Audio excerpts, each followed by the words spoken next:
Either way, I just want to point out like the complete hypocrisy and like how just persecuted I feel that apparently there are sound effects that are going to be played on this podcast, and I don't get to hear them until after we get done talking. And the two of you, I'm talking.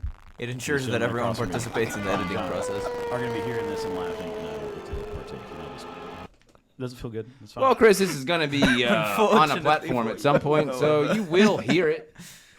That's fair. That's fair. Just like everybody else. But now, yeah, we're the rest of y'all. That's cool. Just in for the suspense. Okay. Fine. All right. Fellow gamers, welcome back to the Path to Platinum podcast, where our party will get together every week to talk a bigly amount about all things gaming. As always, ahoy. Remember, I am your host, Yusuf, also known as Polar Fuzzball 9, with my esteemed gamer colleagues. First off, go ahead, Chris. I'm Chris, also the Schizoid Man, and dear God, I'm old. Yep, I heard it here first, folks. Yep. Next up, Brian. I'm Brian, also Be Lethal, and I don't know what the fuck I'm doing here. Spoken. Wiser words have never been spoken. It's a safe space. And finally, Thank you. last but not least, The only. we have introducing himself all the way from John. From E to the J to the C, it's El John Cena. It is El John Cena, for those of you keeping track at home. And he has just graced you all with a sound effect that the rest of us won't have the pleasure of hearing for a while. It's So such a Persecution. bummer. enjoy Such a that. bummer. All right, lads. Let's get on.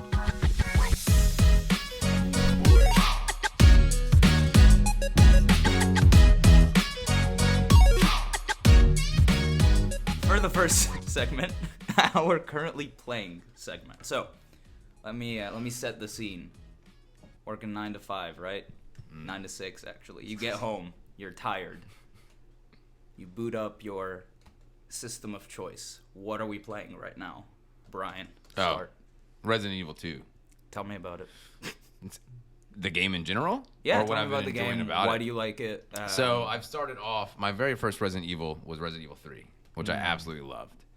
I've never played Resident Evil 2, so now that PS5 or Sony, Capcom announced that they would enhance it for the PS5, I figured I'd revisit the originals. I tried going to the first one, but as much as I'm sure is lovely, I just can't do it. I want the polish.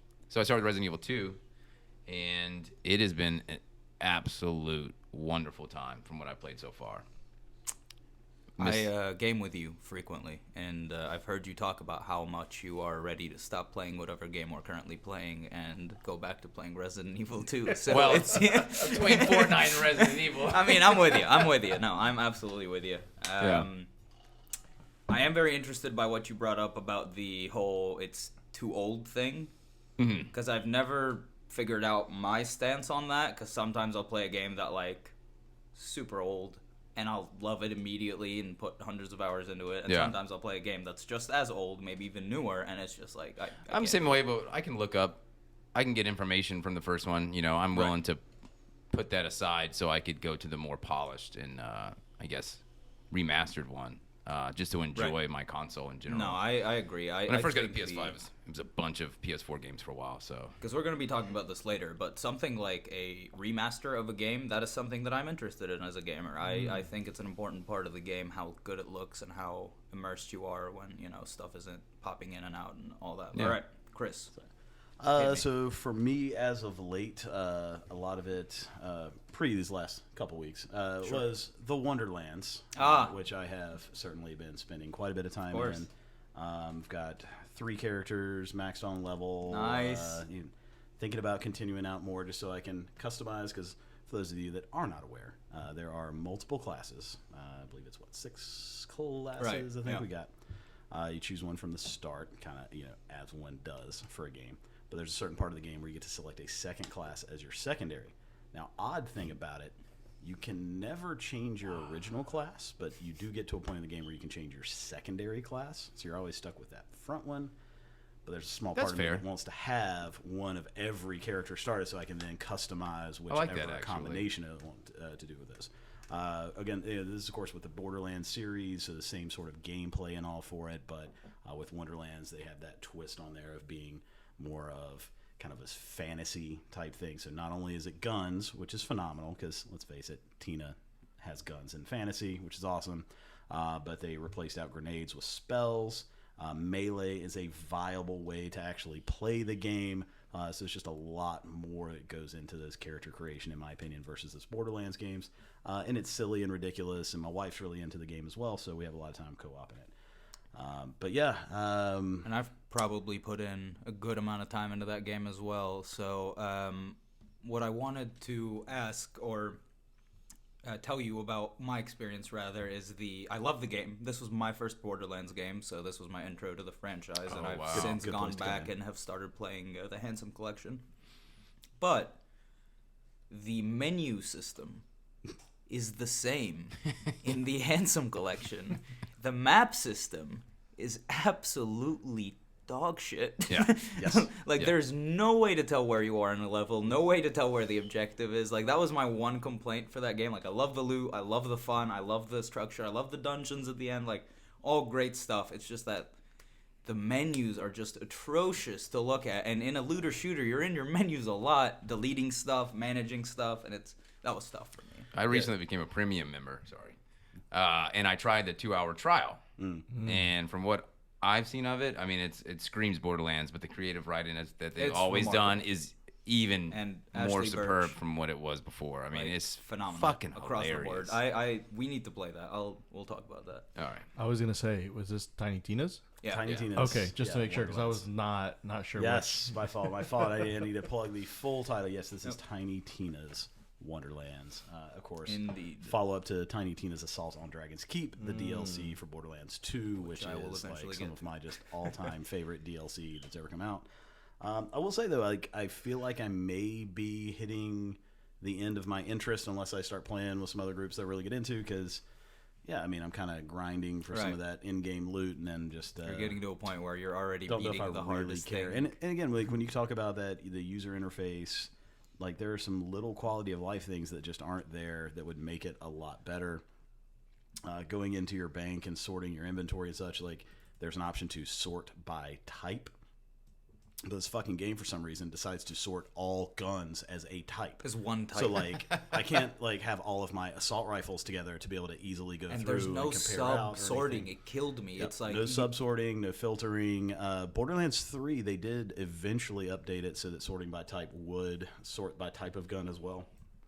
That was the thing that was frustrating from the start, where it didn't do it. Because I'd like it but to yes. sort by type of gun, and within that, sort by manufacturer. Like, I want Yeah, because when you have 600 items in a thing, like when you have a lot of items in your bank, the thumbnails won't load for them. Yep. So you're sitting there like having to scroll to each one and wait for the item card to load so you can see what it is. It's God, and I mean, just thank your lucky stars that you are playing this on PS5. Right. Like playing Borderlands 3 on the PS4, especially right around launch.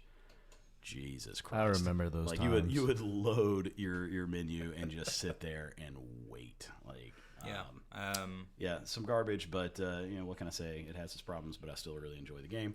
I think again, that's why most of the games I really enjoy are like B tier. Like I like games with flaws. They're just like me. they're real. The ones that you can do glitches in them. Right, of course.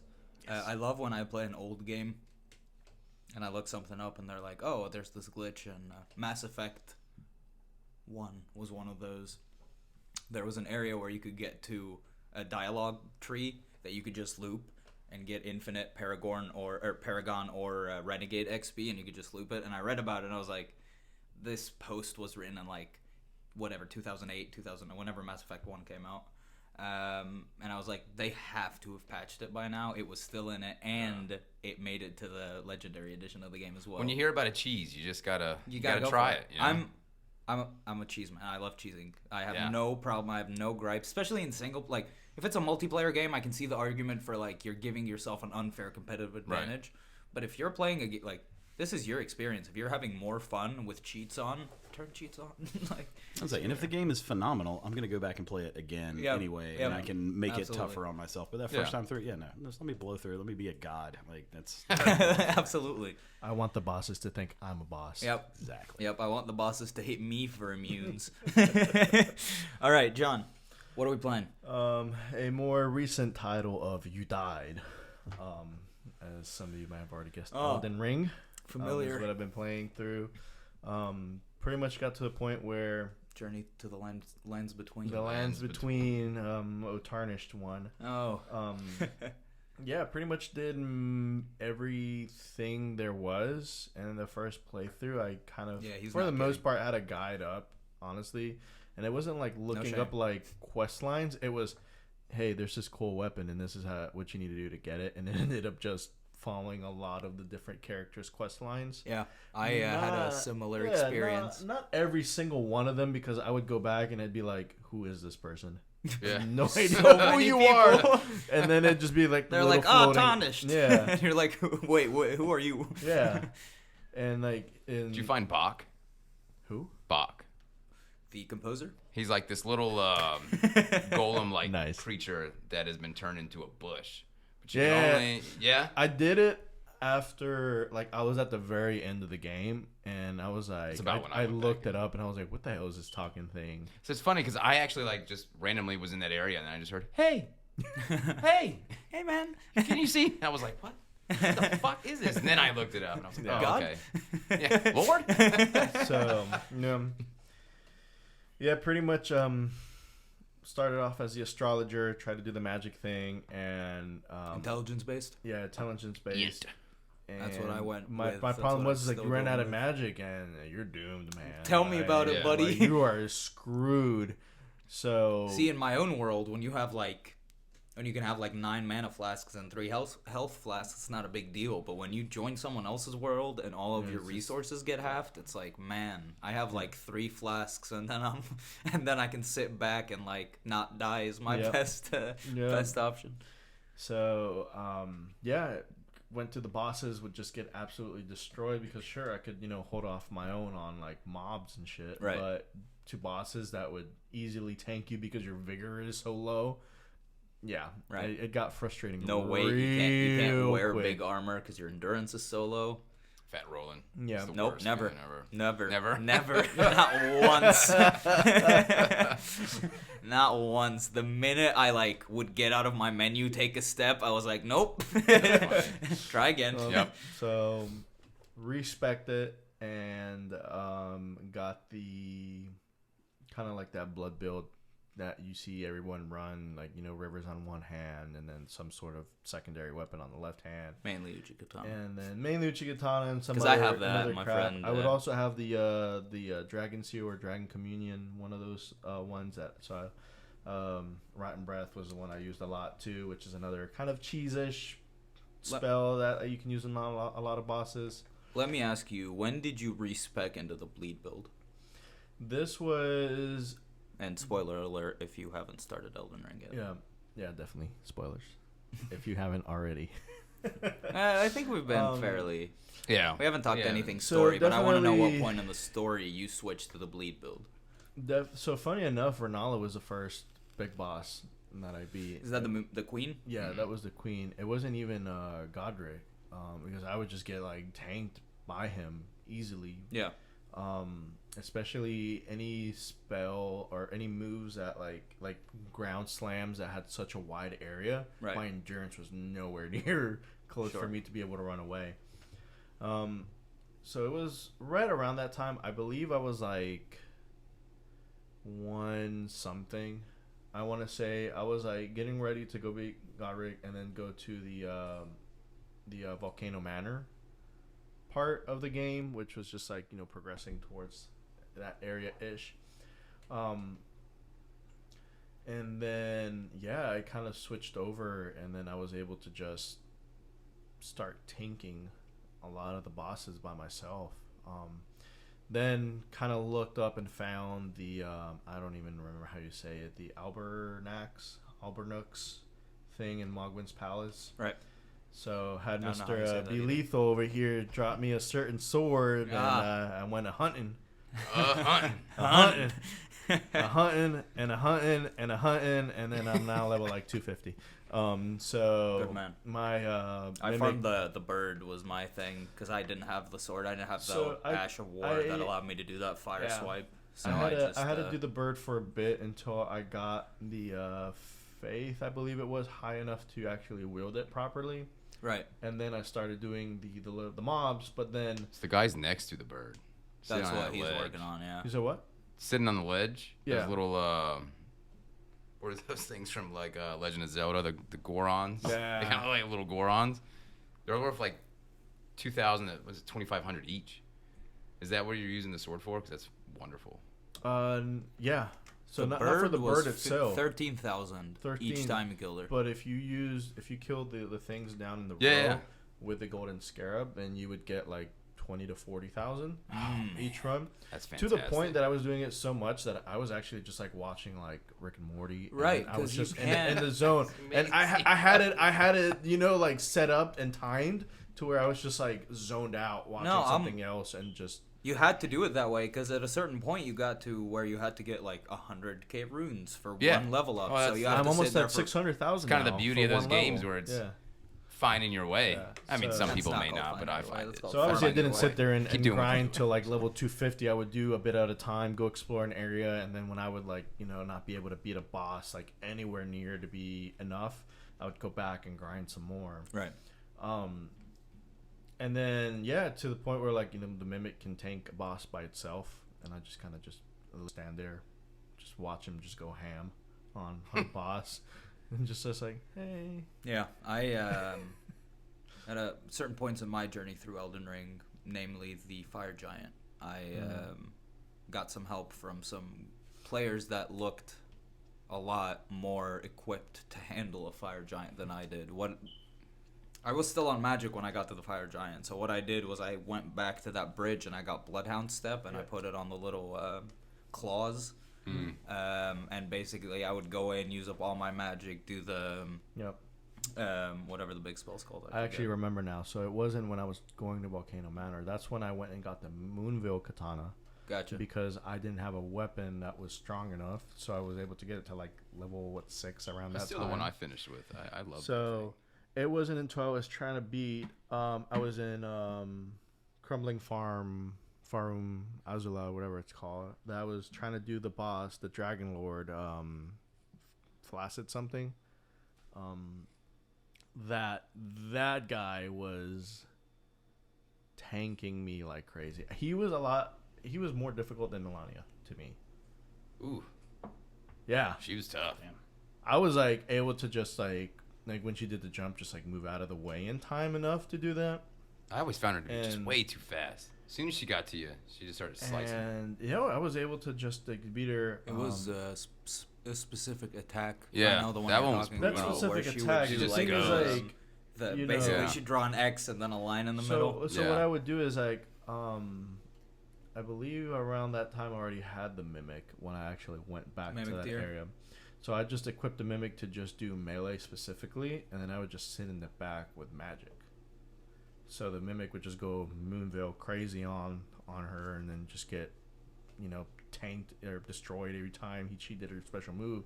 Then I would just sit there and try and do glintstone pebble like crazy and run pebble. Because I didn't know about. I mean, I could have looked it up, but I didn't. A lot of the stronger spells that would have definitely helped me.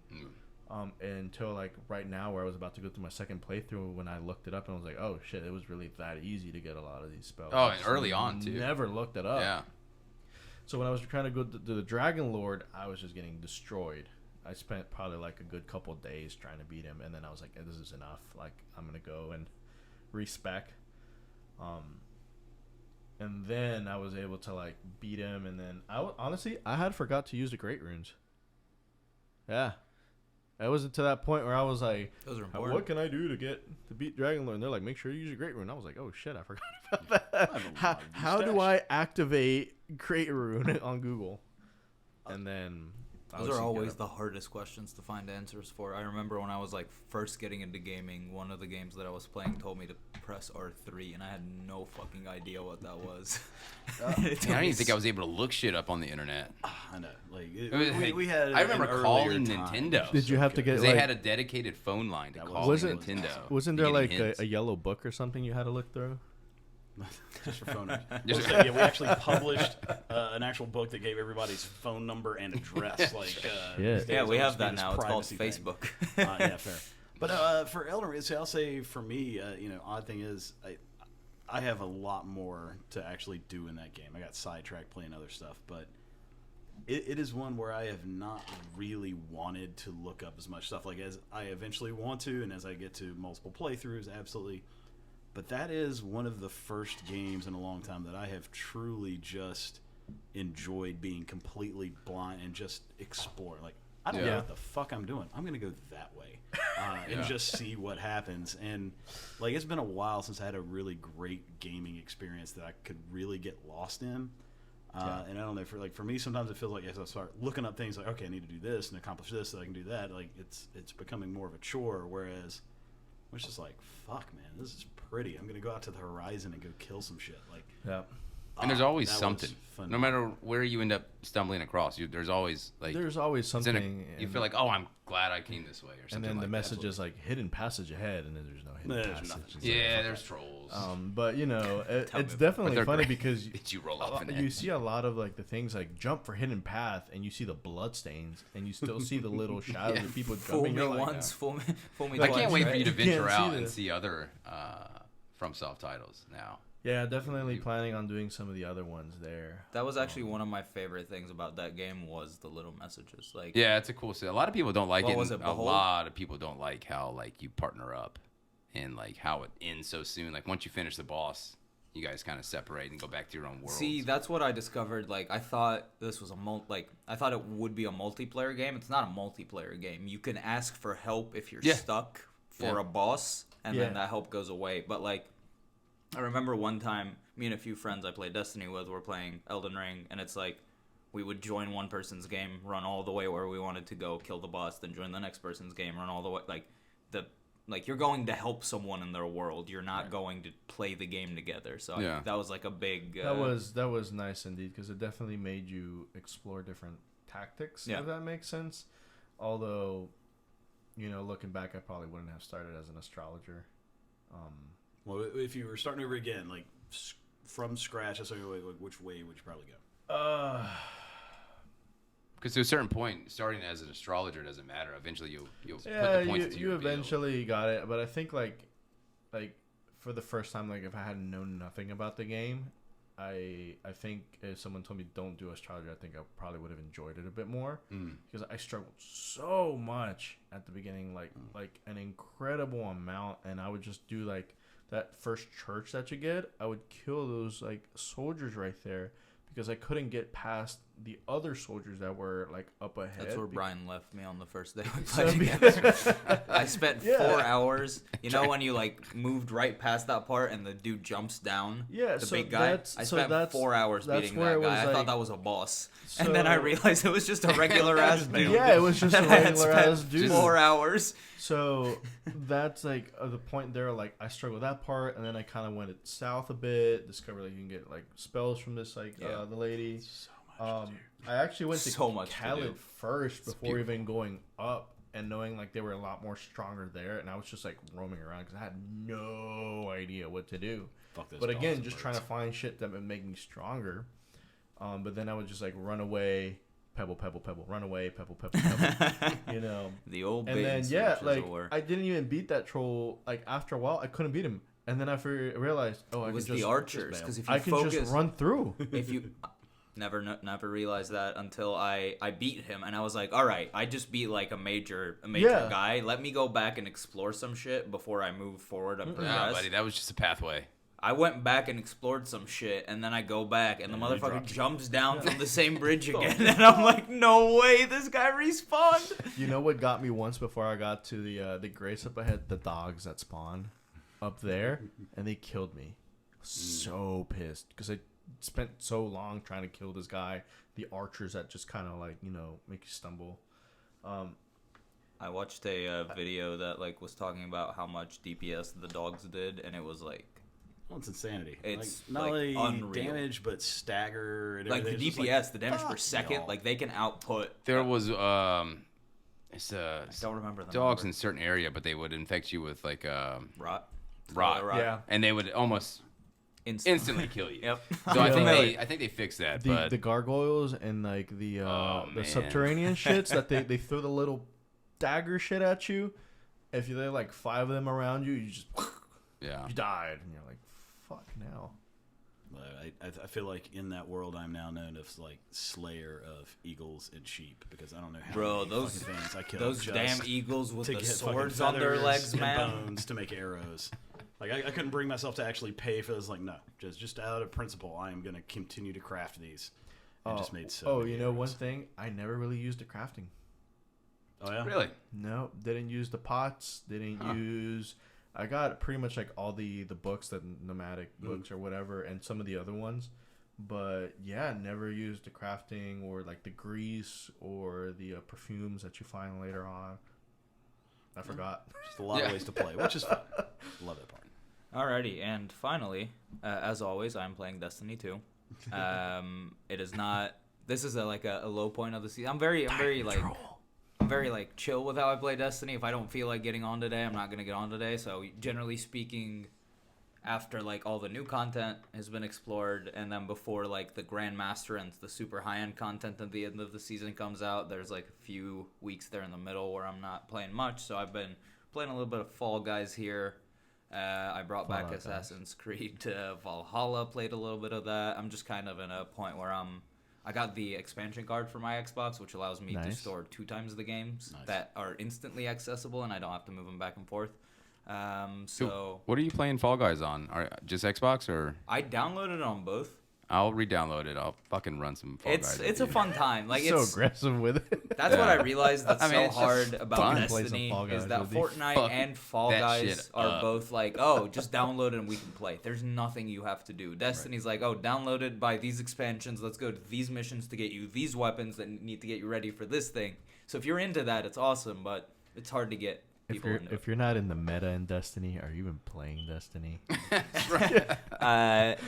John and I have played a lot of Destiny together. John has played a lot of Destiny by himself. I remember after I introduced him to the game, he would text me every week and be like, just did my 3 last wishes for the week. Still just trying to get that freaking ribbon. And then I finally got it. And then I was like, I got nothing to do anymore.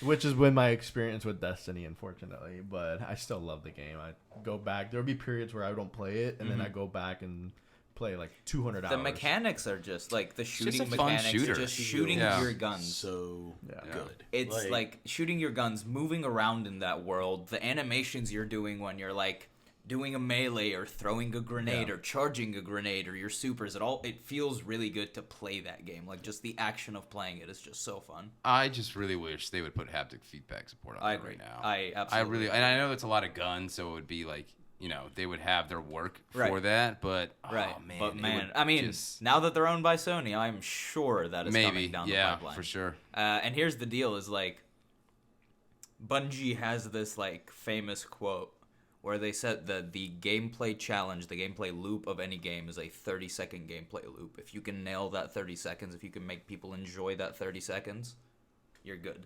That's how I describe my sex life. Fastest man on the East Coast, ladies and gentlemen. As long as that's enjoyable, you're welcome. Be that as it may. But yeah, so like that's what Bungie does. Is it's like if you're not super into it, you may not love how the strikes work or how the loot is structured or how hard the rate, whatever it is. But everyone I've talked to loves that 30-second gameplay loop. Don't look at me like that. Not even a Titan's going to protect you from that. Not even a Ward of Dawn. Drop that Titan hammer. My thing though about Destiny, like the satisfaction that came from it was not from like the strikes. It was like the raids, like the raids, man. Being in raids, the raids, and man. Being like hours in and not getting so close each time, but when you accomplish when it. you get it done. It's the Elden Ring thing. It's the FromSoft thing. It's that. But what I love about the accomplishment, what I love about it in the structure of Destiny is it's not just me. It's not just internally focused. It's a team thing. So, as someone who has frequently led and taught raids, He's a Sherpa, ladies and gentlemen. It's an idea of finding where you're not just playing as you're playing as the team to a certain extent, seeing where the weak spots are, moving people around to different jobs that they can perhaps understand better, do better, so that the whole team can get through it, get the loot, and move on to the next encounter. When several of those people have like spatial awareness issues, Man, go up. Spire of Stars. Spire of Stars is a raid in Destiny. It is no longer in the game. It is probably one of my top 2 or 3 raids, and that is like a super, super hot take. Everyone hates Spire of Stars, but the reason I love that raid is because it's the only raid where you needed all 6 people to know what the fuck was going on at all times. If you went into that raid with an experienced team and you yourself knew what you were doing, it is a symphony of just gameplay.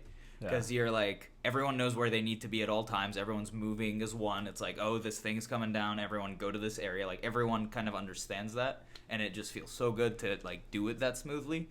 But on the back end of that, I have spent 15 hours straight in that boss room with people, like, just to couldn't get it done. People leave. You get new people. You have to reteach them how you're doing the encounter. Yeah. I think, well, first of all, Destiny 1 was my first platinum. Woo! I got onto Destiny exactly 6 months before Destiny 2 released. Wow. And I put in like 500 hours in that span of months, I believe, something along that time. Keep my hours on Destiny 2 for now. So I think that's been like because I was like just going through everything, which is a shit ton of stuff to go through. And Destiny 1, there was a shit ton of stuff, and then like not knowing anything and just playing, and then it's like, oh, you can go do raids now, and it's like, how do I look for raids? You know? No, that's not what it was. The idea behind Destiny is it's like it's what your viewpoint is. It's like when you start playing the game, you're like, oh, that's a cool exotic. I want to get that exotic. Yep. You go get the exotic. Yeah. At a certain point, you get to a point where like, I understand what stats are now that control my different abilities. I understand what the weapons are. Like, I have a build. What do I do with it? And then you realize that raids are there. Yeah. And then it's just that because that was my experience with Destiny 2. Unlike other games, what happens is like you get really cool weapons, but then the game is over. What do you do? Right. Like absolutely. Cool, you gave me this like superpower or weapon, but I can't do jack shit with it. I rode with a team on Xbox, believe it or not, and we played a lot. There was something in one of the updates to where the weapons could no longer be upgraded to a certain point. It's called sunsetting. Is that what it is? And he was the person who was a good friend who loved this game and backed this game all the way. When that happened, he was like, I can't believe. You know, it was almost like he was because he spent a lot of time and And he here's was my like, my take on that, because I've been in that situation multiple times.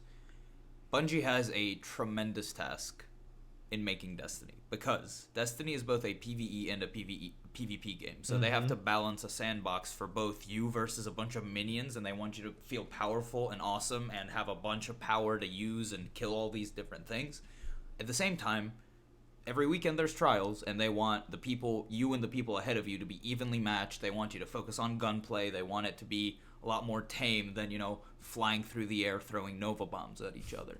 So the good old Nova bomb, good old Nova bomb glitch days. Yeah. So the balance of that is insane, and on the back end, there's what the Destiny community commonly refers to as power creep, where if they come out with a really, really good SMG, the only way they can get me to grind out for another God roll SMG is if they come out with a better SMG, right? So that is what Bungie ran into, and they've done sunsetting in Destiny 1 and in Destiny 2 at various occasions to kind of eliminate all of those outliers from the game. The most recent one was weapons like Mountaintop, Recluse, like weapons that people had been using for years, and it just became like, if you're playing the game, these are the two weapons you're using, because they're by far the best. You would just never use any other weapon other than those 2 or 3 and they've weapons. gotten to a point now where it's a lot more. They've added like an extra perk column with with what they call origin traits, which means that weapons have specific traits based on where you get them.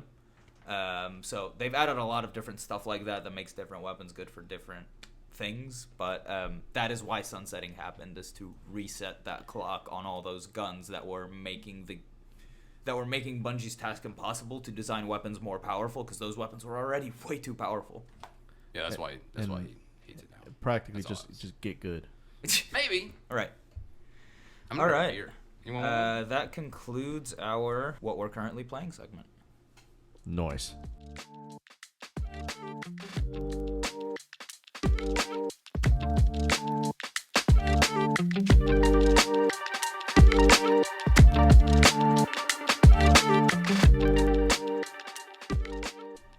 So, next up, we have our current gaming news segment. So first off, I wanted to start with the free games offered on each platform for the month. Now it is nearing the end of the month, so if you are interested in any of these games, I would download them. First off, for Xbox games with gold, you have Aven Colony, Project High Rise, Super Meat Boy. This is the 360. It's a wonderful game. And then Rascals, spelled with skulls. Also another 360 game. As far as PlayStation, it is currently God of War 2018, one of the best games of all time. Boy. Naruto 2 Boruto. Naruto Boruto. That's what I always called it. Shinobi Striker. And finally, Nickelodeon All-Star Brawl. What? Nickelodeon? Yeah. All-Star Brawl. Get some fighting going. Prime Gaming, you got Far Cry 4, Escape from Monkey Island, WRC8, which I assume stands for... World Rally Championship. There you go. Calico, Astrologaster. Yep, that's it. Yeah? I guess. And finally, Across the Grooves. And finally, as far as platforms for Epic Games, you have A Game of Thrones, the board game digital edition. Which sounds pretty interesting. And then Car Mechanic Simulator 2018, which... Nice. Okay, so I'm going to go ahead and throw this out there. My wife is addicted to Car Mechanic Simulator. Really? I'm not shitting you. Well, Epic Games Launcher has How Car is Mechanic it, though? 'Cause Simulator I had one on 2018. PC, and it was, like, not... So she enjoyed it a lot. So, take a little bit of background on it. Like, I got her into some racing games, number one, kind of showing on how to play on simulation mode with an Elite controller on Xbox and paddle shifting and all. And suddenly it goes from like this arcade experience to like a really in-depth kind of thing because you're playing around with the physics. And then she kind of got into being able to mod the car and how adjusting drag and everything else can affect the performance on the car. And again, you kind of get into a little bit of a physics nerd hole of doing all that. So she decided to download this Car Mechanic Simulator and actually pay for the game a while back and start playing around. And it became this like Zen puzzle solving game because it's, number one, it's just got kind of a chill soundtrack going on to it. You get a car that wheels in, it's got an issue going on, and you have to sit there and troubleshoot and try, change out different parts and things like that. And I think I could. Like, it just became this thing. Like, again, it was just this very Zen kind of thing she was doing after work that she would just kind of focus in on. I've seen those games taken off. I mean, there's like moving, so like unpacking. Yeah. I can't remember what it's called. And then we have a friend who... There is Power Washing Simulator, for fuck's sake. I've done the flight simulator. It's tough. Flight Simulator is... I've heard that if you gain the ability to do a perfect flight on Flight Simulator, you are going to be like close to where you need to be to actually land or take off a flight in the real world. Like, So I've that heard explains the multiple poker story, stories Red of Dead people Redemption. who... Funny enough, my cousin used to play that when he was and like basically learning how to become a pilot. Right. So he would like study and do all his material, and then he would. You have a cousin who's a pilot? I have a cousin who's a pillit. Maybe it's the same guy. Are we cousins? Probably not. Holy shit. Maybe 45, 46 times removed, but Probably, yeah. That's fair. We're all cousins at some point. at some point. All right. So now that we are done with the free games, generally speaking, we would be talking about new releases or release day announcements. Now, the Summer Games Fest was very recent. That kind of covers both. I have robust notes for both the Summer Games Fest and the Xbox Bethesda Showcase. But before we get into that, does anyone have any new releases that they've been playing that they would like to shout out, or any new release day announcements? Like, you've heard the game is being released on this day that you're excited about? Well, I mean, I know across the table from me, Mr. John Cena, you've got to be excited around a plethora of announcements for Final Fantasy all coming at once as we get some new Final Fantasy this year. We've got the next installment of Remake coming out next year. Like, I'm pretty stoked. How you feeling? Like, were you watching that announcement, anything like that? I actually did not watch the announcements for that. I know that, was it Final Fantasy, is it 16? I think they pushed it back to like summer of next year, or if not, if it wasn't already scheduled. I know they had announced that for a bit, so I've been trying to keep track of that. Definitely, I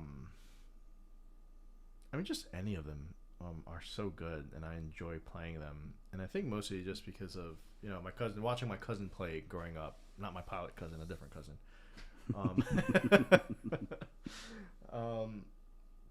But no, I actually have not all any news on kind of Final Fantasy at all. Chris, would you happen to have any news to get this man going? Yeah, so I mean, obviously we've got Rebirth, so that's going to be the next in the series, so the follow-up from the remake that we had. It's going to be coming out end of next year. But of course, later this year is when we got. I am gonna butcher the title, which I'm trying to pull up to make sure that I hit it, mate. Actually, just go for it. Get it right for it. But either way, I mean, we've got Zack that we're gonna be able to play as. Like, it's the Crisis Core Final Fantasy VII reunion. So Crisis Core. Core.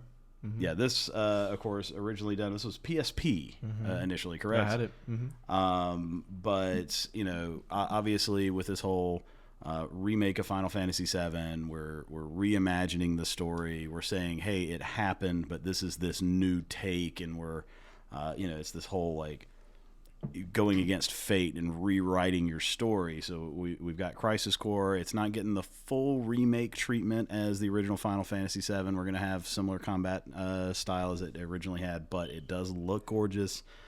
We're going to see what they're doing with the story to kind of help tie in, since we got Zack going on. So yeah, I'm really excited. This is going to be a nice bridge to that next segment that's coming out next year. And yeah, let's see it. Like, they knocked it out of the park with a remake. I am on board. I am ready to play this. I am really, really excited. Absolutely. One thing that struck my attention was Kojima and Microsoft partnering up for this. So I'm interested in that.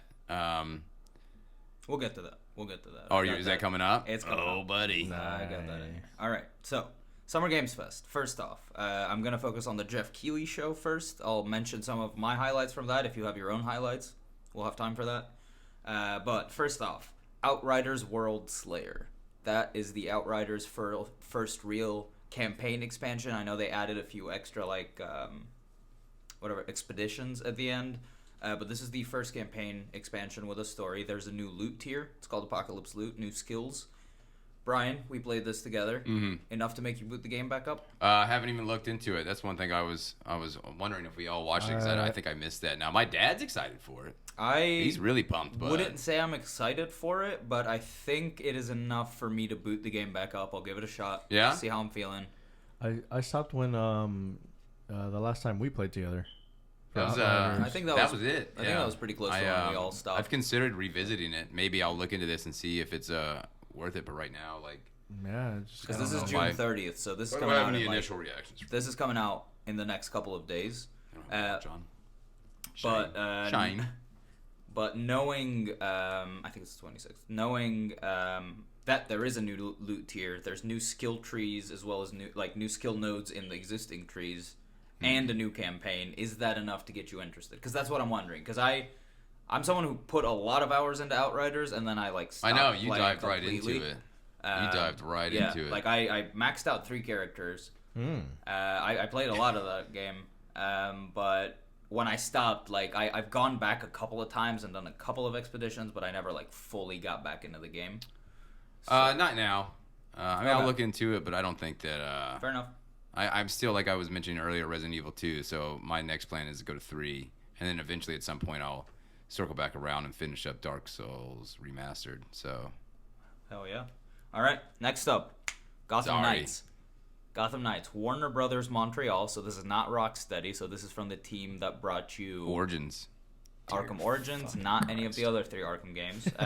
Now, Origins had its flaws. I was Goddamn personally right, not a it's huge fan of flaws. Origins. The Batman games are some of my favorite games of all time, but I was not a huge fan of Origins. But the combat was still good. I mean, combat was fine. It copied, obviously, the other Arkham games, which is why it was great. But let's face it, like, this is one of those games that disappointed the shit out of me. Talking about Arkham and Origins at launch, because it's like, oh my god, another Arkham game. I am so ready. Yeah, sure, it's another studio putting it out, but it'll be fine. Oh, like I can't remember the first boss I fought in that. I don't. It's Black Mask. Like, I believe you run into him early, Maybe the second before one. everything comes back around. But like, One of those I got fights I really enjoyed. 3 or so hours into the game, and then got to a room that I go into, and Batman falls into the floor into oblivion, and it quick saved right there, so my game would always reload right there as he was falling in, and my game was just fucked. That's it. And I was just like, I could start it over, or I could just say fuck this game and take it back to GameStop, and I took it back to GameStop. So fuck this game. Fair enough. I was just like Yeah. I had enough, like I wasn't really engaged in with it. It had enough little issues, and it crashed on me, and then that happened, and it was just like, do I start over or not? And I was like, no, I'm done. I did Eventually come back and play. Once it got patched, it was a little better, but like launch day, I was really disappointed. I did end up playing through it. Again, I really disliked it compared to the other Arkham games. However, I will say from what I've seen about Gotham Knights so far, it looks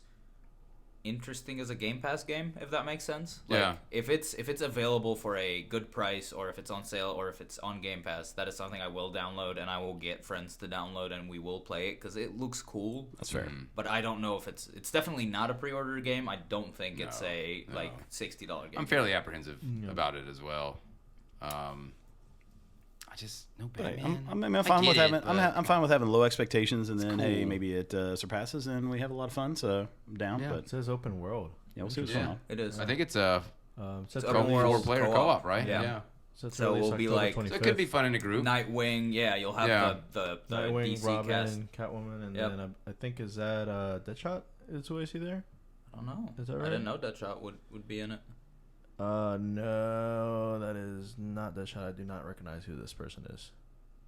It looks like Deadshot to me. Okay, yeah. So I could be wrong. It could be someone else. I think Chris might be the best resource think for that's- this. I think that's who it is. Wait, Do you know who the fourth Gotham Knight is that is they've this Will announced? Smith? Oh shit, I Will don't Look at remember. that. Smith. Fuck I Will think Smith, that's by the Red way. Hood. Red Hood. By Okay. the way. Thanks. Well, it was Deadshot, so I was like, all right. Sorry. There you go. Wait, Deadshot. You're thinking of Deadpool, Deadpool is Ryan Reynolds. right? But And then Ryan Reynolds Shot is Deadpool. Orange, They are one and the same. So orange and Wait, black. what? Are one and the same? they I are the same. mean, Right? Deadshot is orange and black. No, I think you're right, and I think that's the fight I was talking about in Origins, where I actually enjoyed the fight. was that Origins? No, so that one. Kinda a bit. Oh god, yeah, I'm gonna lose all my nerd cred. No, it's okay. No, I think we just did. Assassin. we all did because I I didn't even know anything about I Final don't know Fantasy who news. Red Hood is. But then again, I was in a place with little to no signal for the past week. Did we get it? I think when you were talking about Orange and Black, we're talking about Deathstroke. That's there. Deathstroke. And that's why Too many, I'm just like, too like many my of those Deathstroke? names. brain was just freezing. It's Deathstroke not is that was orange not- and black. That tends to make more sense. samurai sword. Yeah, exactly. Now that was not Deathstroke. There, the one you were talking about was That Deathstroke. wasn't. Right. That's what and I that- was the, saying. the picture That there, that is was Red Red Hood. Hood, and then there is also Deadshot. Deadshot is his own guy. Okay, that's Will okay. Smith. That's That, Will Smith. all right, all fuck right, Will all Smith. right, all right. Okay. So, but yeah, okay. So we Jeez. sorted all the nerdery out. And real quick, so. Gotham Knights is coming out October 25th of this Yep. year. Or that was. See, I'm going to say like the reason I'm not going to be so excited for that as well because there's another superhero game coming out similar time frame that I'm more excited about, and that is going to be the Marvel. Oh my god, Midnight Suns. Midnight Oh Suns. yeah, that looks great. I'm sorry to spoil no, go I ahead, know, but like when we're in the Please vein talk about of it, some I don't have superhero it. games, I'm with it. I love different XCOM. style. So Yeah, I am for it. on board for that one. That's Wolverine, the one I'm too. more excited for. When's When's that coming out? yeah, it's coming. All right. We're talking about October. It's coming when he says it's coming. Same as It's same as Come God on. of War, eh? Both Insomniac, that's both I'm not this gonna year. fuck that up. Last week. Ryan, I know you're gonna be excited about this next one. Callisto Yeah, go for Protocol, Looks great. from the creators of the from the studio of Glenn Schofield, who's one of the original creators of the original Dead Space games. Yeah, I'm really interested in that. I know you're big into horror, stuff like that, big into the things that I'm into it. Dead Space was unreal when I first played Dead Space. I am excited about that because I know... I'm excited to see how that goes. Callisto Protocol is December of this year. And again, we've seen this happen a lot in the gaming space where original creators of games have left the studios under which they created those games originally, like the KOTOR team, for example, and they create new studios. So I'm glad that we're like kind of keeping up with the actual people behind the games that we love, not just the companies, because these people end up going to different companies, new companies that they build and make new games. So I want to play those games. Yes. Anywho, next up, Modern Warfare. I am not a Call of Duty person. Anyone have thoughts? Is this the one you thought that I was going to be excited about? No. Callisto Protocol was the one I thought. Oh, yeah. What about Call of Duty? Modern Warfare, they're the second one, right? Oh, they're making the second one. They announced the second one. Okay.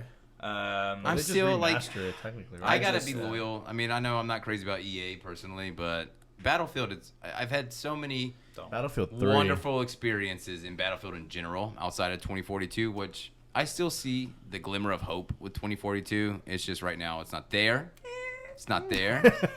But press X for doubt. I'm still going to abandon Call of Duty. Respect. Sorry, the only thing I've cared about on Call of Duty for years now has been zombies. So if it's not a Black Ops, I just don't give a shit. And that's something I never really got into that. Man, I love the zombies. So for me, the thing I look at is zombies. I'd rather play Left 4 So Dead. I am a big fan of like shitty arcade games. Like you jump in, you play until you die. Like whether that's Pac-Man or Galaga or anything like that. Like I see the Call of Duty Zombies games as basically a high-res version of that exact thing. I don't give two shits about half the Easter eggs and all this other shit that you can do and everything. I like getting in there with a group of people and just shooting stuff until you die. And it's just a fun, drink some beers, fun type of game. And so I really dig those. All right. The rest of the Call of Duty stuff I've been burned out on for a while. With you on that, moving on. I think the last one I enjoyed was Modern Warfare 2. Personally, That was solid. that was it. That one was messed up though. Like that whole sequence in the airport where like I remember when they were like they had to put a disclaimer on it. The first time I played, I swear to God, the first time I played that, like I shot into the air, like I could not shoot the civilians. I'm just like, I feel wrong, man. So yeah, that was no man. At that point, you're just doing your job. Well, see, that's the difference between you and me, I guess. Death to them all. Next game. This actually is one that I was very pleasantly surprised by. I'm very intrigued by it. So this is Fort Solace. This is it's a single-player, third-person thriller game. And the people who announced it at Summer Games Fest were Troy Baker and Roger Clark. Troy Baker, of course, we know from all of the Naughty Dog games. T-Lou. And Roger Clark is the voice of Arthur Morgan from Red Dead 2. So those two in a game together is something I'm intrigued by already. It being share that with me. I don't think I caught that one. That was like a little. They didn't say anything about the game. I had to look at like the Steam page to learn a little bit about what it was. It did seem like a horror thriller game, but it was just the title, and they came up and talked about it. There wasn't like gameplay or anything like that. But that's fine. It's one that listen to those guys. Next up, The Quarry. Now I know that's already come out. That's fucking wonderful. Tell me about it. Tell me a little bit about it. I mean, if you're familiar with like Until Dawn or anything, I don't think it's super massive. I can't remember exactly who did it, but it's an interactive thriller horror type game. It's just something like instead of movie time for me, that's my movie time. I don't know. I just like it so much more. But it's no, I agree. Again, it goes back to creative writing. It's funny at times. There's a drama. I mean, think about it. You got teenagers at a summer camp. Back to Friday the 13th. So it's in that genre of what I love. Right. About every game. If you choose to partake of drugs or sex, are you automatically killed next? Like, I feel like that's how the movies go. If you go down the creepy stairs, you die. Those are the rules of the horror depends on your genre choices. in general. But yeah, I have downloaded Until Dawn, so that is something that I'm gonna look to play soon. So you're gonna enjoy it. And if I enjoy it, which it sounds like I will, I might be moving on to The Quarry next. Check out the Dark Pictures anthology as well. Okay. I don't think they're the same company, but same play style, and they're wonderful. Fair enough. Next up, Saints Row is making a whole remake. They announced that they're bringing out the like build your own character thing now, and then when the game launches, you'll be able to use that. Now, Saints Row isn't a franchise I've been a fan of for a long time, or I've played all the games. I do remember one thing though, is I think it was Saints Row 4. It was on Game Pass, so I played it or something, and it had a section of the game where my objective was be a badass. And you just had to like destroy shit or jump off a building. It was something cool. Saints Row, in my opinion, their formula changed throughout the years. Yep. 1 and 2 were very Grand Theft Auto-esque, and I absolutely loved it because I played on 360, so I could import my Young Jeezy CDs into the game. And so at that point, it was just like, this is the most fucking phenomenal thing I've ever done. Or 2 games I played. I remember going in and robbing liquor stores and stuff like that. As one does. But then I think it was 3. Yep. Where it became more Crackdown-like. And I absolutely love Crackdown.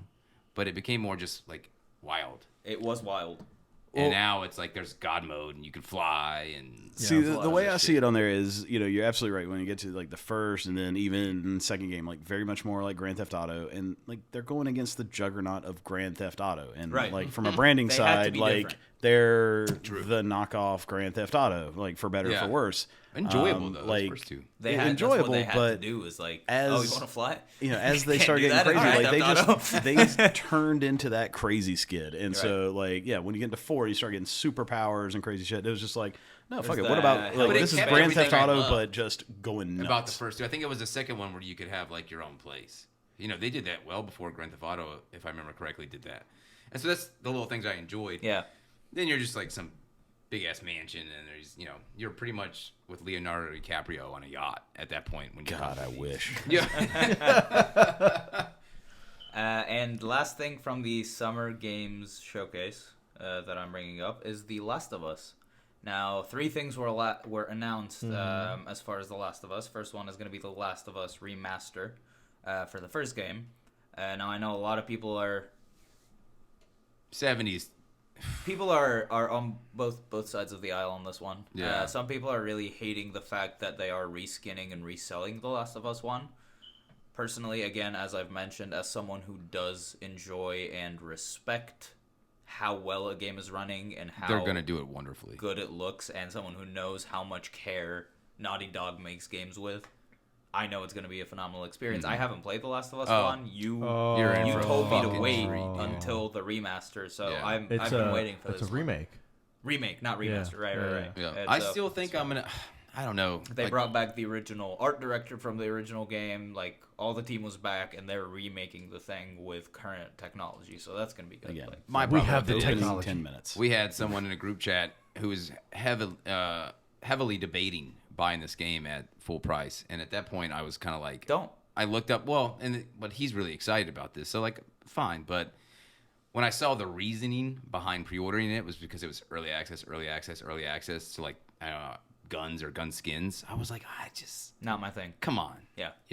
But you've remastered it one time already. Yeah. I trust that you're going to remake it perfectly, especially catered to where I like the haptic feedback. I want to push my system to the limits. I want it to look as good as it can. I'm excited for you. I wish I was in your shoes. I'm excited for myself as well. Yeah. It's the only game I've known where someone cried at the beginning, like someone I was I have played the intro mission multiple times. Okay, like, I wasn't sure if you'd seen anything. I didn't want to say, but yeah, that intro mission, man. It's genius. The way and the rate at which they make you care about characters is remarkable. Masterfully done. Great writing. It was crazy. It was you played probably like a 2-minute gameplay section and then 2-minute cutscene and you're bawling your eyes out at the end. How am I this invested already? You had that much go on, and then finally, like, everything happens, goes, black screen, and then title Last of Us. You're just like, holy shit! Like, shit. It's goosebumps settle in. Damn. Yeah. One of the best intro missions I've ever played. Now, the next thing that was announced was a full multiplayer game set in the Last of Us universe. Mm-hmm. I don't know. I'm not opposed to it. I played Uncharted 3 online a lot. I actually found myself getting hooked into that quite a bit. It was enjoyable. I mean, you get your kills, and you know, if I remember correctly, you could rank up a couple things or something like that. But it was a very base type third-person online shooter. Multiplayer is the best add-on multiplayer that I've ever seen. Ghost of Tsushima, yeah. It's multiplayer, like Legends, yeah. It's crazy because I haven't gotten into it a lot. I haven't played it a ton. It's enjoyable. But it's crazy how it's like they got it. They understand what you need to make a fun multiplayer mode. They understand how the loot needs to progress. Like they got it and they just did it and they were like, hey, have it. Sucker Punch. They know what the fuck they're doing. Right. And finally, they brought out Troy Baker and I forget the actress's name who played the girl in Last of Us. Was it Ellen Page? Are you talking about like the? No. I'd say she looked like Ellen Page. Pull up my handy dandy notepad.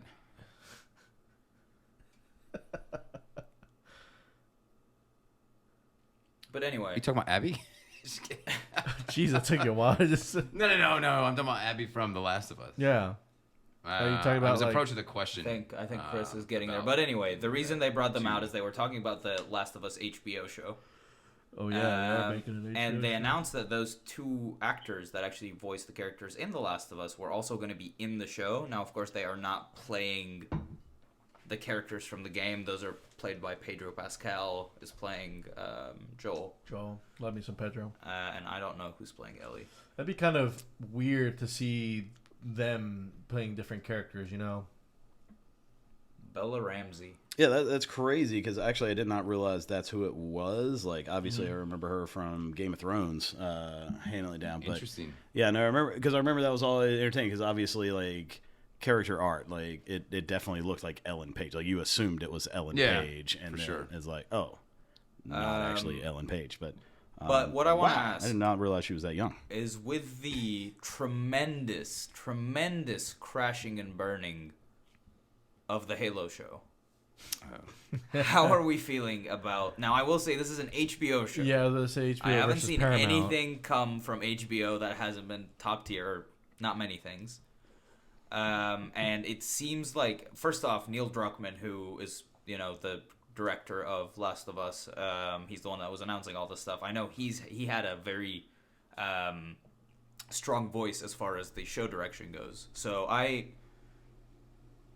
feel strongly that this is going to be a good show, but gaming show. But then again, we have The Witcher, and I like The Witcher, but that's a book show, not really a gaming show. So, but yeah, I don't know how to feel about it. I will definitely watch it when it comes out. Hopefully by then the remake will have already been out, so I will have played it, so I can go in at least having some insight on the world. Yeah, I mean, it's tough. Like, you know, I look at it on the one hand, is like for a gamer that's played through it, like, what exactly could they do to be more engaging with story than what already happened in the game? Is it going to become a Walking Dead? That's like, the most narrative or something. game. Exactly. They already nailed that. So in which case, like, are you pulling in non-gamers into this because it's a great story, which is like, Sure. like that's They're great, gonna, and hopefully you go to those folks. But then again, is it going to be better for me? They're gonna have to like really dive a Resident- lot deeper into a lot of like other characters in order to do it. Because other than that, it'd just be the same thing as the game. Just Right. And just, I watched the... it's like a YouTube cutscene videos that you see. You know? I want a 20-minute episode of them just sneaking around, like, slowly behind little things. Like, one thing with 2 bullets. One thing I Resident Evil think they're going to killed be game better movies at, for knowing me. it's HBO, is the visual fidelity of the zombies. If HBO could bring us those dragons when Game of Thrones came out, like, I want to see what they can do with some zombies today. But I watched the documentary on the making of The Last of Us, and the amount of effort that went into the acting, and it was all, you know, motion captured, and the fact that that's now coming as a remake with today's technology, like, that is going to be insane. So I wonder, again, like you said, like, what is the show going to do? Is it exploring something else, or is it retelling the story in a different Just way? play the game. Yeah.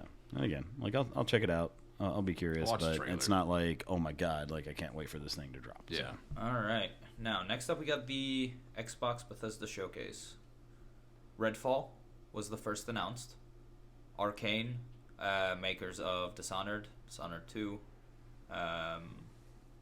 Prey. 2023 delay, as was a common theme in the Xbox Bethesda showcase. Yeah. Now it's a open world 4-player online co-op first-person shooter.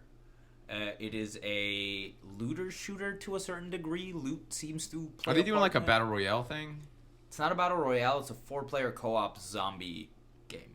Like a Left 4 Dead thing? Yes. Okay. So people have tried it, but it doesn't look great to me. The general consensus from the gaming community seems to be that they're underwhelmed so far. They have time to build it up now that it's been delayed to 2023, and I hope they understand this, and I hope everyone understands this by now. We've been let down too many times. We know that if you need more time to make a game, please take more time to make a game. Just make it good. Just don't even announce it, and just like for a lot of the games, or like when don't Nintendo does, they just drop tease it. Just tease God it. of War hasn't set a release date, and like I love that, because if you need to make a last second call that you need an extra month to polish this, that, or add this thing, fucking do it. I completely agree. Or just come out and just say, "Hey, in 2 weeks we're dropping. Good luck." You know. Yeah. No. Everybody's just scrambling I'm still hopeful around. God of War is dropping this year. I will say, I like, refuse. I am to too. believe I am that they will hopeful push too. it. But if they need to push it, If they need to, obviously, yes. I mean, the one thing, the nice takeaway I'll take from Xbox Bethesda showcase, especially, we're talking about something like a Redfall. Like, again, would I pre-order a game? Probably not. But I've got Game Pass. Game Pass, day one Game There's Pass, gonna be a download. everything on here. I'm gonna download it and I'm Right. gonna try it, and you If I get a like group it, together. nice. Hey, maybe it's solid, but yeah, I mean, watching that trailer, it was like, okay, that looks Okay. cool. Another win for Game That's Pass. about all I got. All of them are. But yeah, I mean, that's the service Overwatch itself, 2. I'm down. And Next game. I played a shit ton of Couple the original things Overwatch. that, like, I have never been an Overwatch person, but a couple of things I have seen is that Overwatch 2, what they've announced so far, seems more like a multiplayer update. From also what I understand about Overwatch's rocky history, their plans to make Overwatch 2 caused development to stop, or updates to stop, for Overwatch 1 way earlier than everyone wanted, and they've been saying, we're coming out with 2, we're coming out with 2, we're coming out with 2. And one of the biggest things about Overwatch 2 was the campaign, that it's going to have like a campaign alongside the multiplayer, and they haven't said anything about the campaign. Right. So this seems like Overwatch fans that got support cut off for this game and have been waiting for Overwatch 2 for this long are not getting what they want. Thoughts from people who have played Overwatch? I mean, we'll see. Like, let's face it. Like, with the first Overwatch, like, one of the things they just did absolutely nail is balance. Like, yes, there are nerfs and buffs that come through, but every character feels like it has its place. Yeah, there is some meta going on, but I don't feel like it's this game where I have to go in and I have to invest 200 hours to be able to be competitive. Like, I can just jump in and play, and as long as I understand how my skills work and how to be able to combo and work, like, I can be very effective and I can have a very effective role in a team. So I hope they don't lose that, especially trying to chase having some sort of a campaign. Because, like, yeah, I mean, a campaign would be fine, but let's face it, It's like Fortnite. that's not this With game. everything that's been said, I don't understand the reasoning for a second Overwatch. That's what I'm saying. That's the Add problem, new maps, is that people, different game modes. people When I are last saying played it, they that- had these different game modes per season. That's fine. It's a competitive multiplayer game. I don't see the reason for a second one. Last time I checked about anything kind of Overwatch related there was like rumors about Overwatch 2 having a story aspect to it. That's what I'm saying, is they haven't said anything about that. That'd be the only thing, because again, yeah, they could just drop a season thing. Add new characters. I'm sure they did. Already. They added new characters. I'm not sure. I was gonna say with one, yeah. I Learn mean, the they lore. were That's what I'm saying, they were they putting new stopped. ones out and things like that. So They stopped supporting Yeah. 1 in the name of 2, and then now that 2's coming out, everyone was like, this is just an update. Why didn't you just release this 2 years ago for 1 when it had all these people, and now all these people have stopped playing Overwatch, and you're asking them to come back for what could have been an update? yeah, I mean, from a marketing side though, like, one thing I can see is that eventually folks are going to get burnt out, like, and then you just have the hardcore ones that are in there, and then if you're just continuing to release updates, then it's just releasing into the void. Like, you stop supporting, you go dark a little bit, you then come out with a 2, you get everybody's attention that hasn't really been playing of, oh my god, there's the second one, and maybe you get another big boost of folks coming back in. So we'll see. Does it work out? And if it's on Game Pass, I'm sure they will. Exactly. Like, I mean, hey, everybody gets to download it. There's a lot of people playing initially, and then another win for Game Pass. Thank you. I'm gonna expect you to say that every time Game Pass has another win. Sarcastic to me, but it's a great service. Anyway, Ark 2. Anyone play Ark 1? Are you talking about Survival Evolved, the dinosaur game? Survival Evolved. I'm sorry, I heard great things about Ark 1. Minecraft focused around both robotic and non-robotic dinosaurs. The thing that killed me was I just couldn't watch that trailer and not just laugh my ass off. I'm sorry, it did not look good. Here's what I'm gonna bring up. Vin Diesel is starring in that game. Oh yeah, not interested. How do we feel about actors likeness being in a game? Because we've seen actors voice characters, and Horizon Forbidden West had a few actors that were voicing characters, and I love that. Horizon, the first one had one big. But the question is, how do we feel about actors' likeness in games? Does it take you out? Does it break your immersion? It definitely breaks my immersion. It's something that I'll say. Like Star Wars, with Cal Kestis and all, I kind of hate the fact that it's an actor. And that's what Brian said. He not didn't just play that game a character. But then you look at a Cyberpunk, and having Keanu in there was a huge point for the game. But let's face it, maybe that's just because it's Keanu. So I think it just depends on the celebrity and how much you like him. I was gonna say it has to be someone. I think he even epic. said himself he hadn't played it. I was gonna say if it's like Samuel L. Jackson, if it's Danny DeVito, if it's a Lance Reddick is god tier type of thing like that. Lance Reddick is both in Destiny and in both of the Horizons, and I love him in all of the games I see him in. But seeing Vin Diesel, it didn't look great. I didn't love it. I just in my head I imagined Powder, if you guys remember the movie Powder, running around on a beach with a loincloth. I mean, that's whatever similar. does it for you, man. Fair enough. With that. But yeah, no. Now this is the Polar approved sleeper. It's the same as Fort Solace from earlier. Flintlock, The Siege of Dawn. I think I missed Did you say Flintlock? I did say Flintlock. That sounds painful. I don't think so. I don't think I've seen anything on it personally. It's a third-person action RPG. It's coming day one to Game Pass, and I think that's something that's really missing on Game Pass is single-player campaign games that you could just download and play alone. I think Game Pass has been very heavily leaning towards the multiplayer aspects of the service, and I think that's its own benefit, but I'm excited for this one. It's going to allow you to use both guns and swords. It has, open world RPG aspects, upgrading, all that stuff. 2023 release as most of the things, Game Pass day one.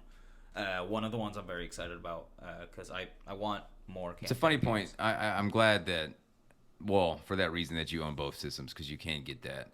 And I've said it 100 times, but where Microsoft really hurt me with that was Scalebound. Really kind of. Scalebound. And here's the deal. I think Microsoft now owning Activision, Bethesda, all these other studios, you'll see Call of Duty on other platforms, but you won't see Activision's new shooter that is going to be exclusive to Xbox. I think new IP is going to be exclusive to Xbox, but I think they will continue supporting things like Call of Duty being on all platforms. Let's hope. We'll see. Grounded, something me and you played, Brian. This was I do enjoy that. They're finally getting out of the beta in September. Full game's releasing. I might revisit it in September. It was fun. It was what fun. We played, I enjoyed. And we played this a year and a half ago, so this was heavy beta.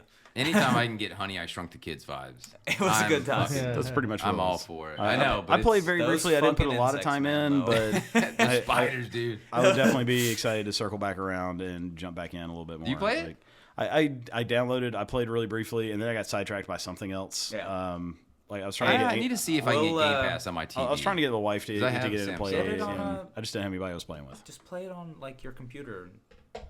Plug it in with HDMI. I guess I could do that. Yeah. Diablo 4 was the next thing they announced.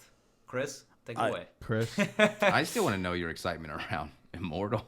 No, because Immortal. So I'll say Immortal. I downloaded it. I haven't even bothered to start playing it because I've been addicted into a mobile game before, and it's just there's no good outcome. There's no good outcome for me to start playing some game that includes a grind. Are you not crazy about the Star Trek one anymore?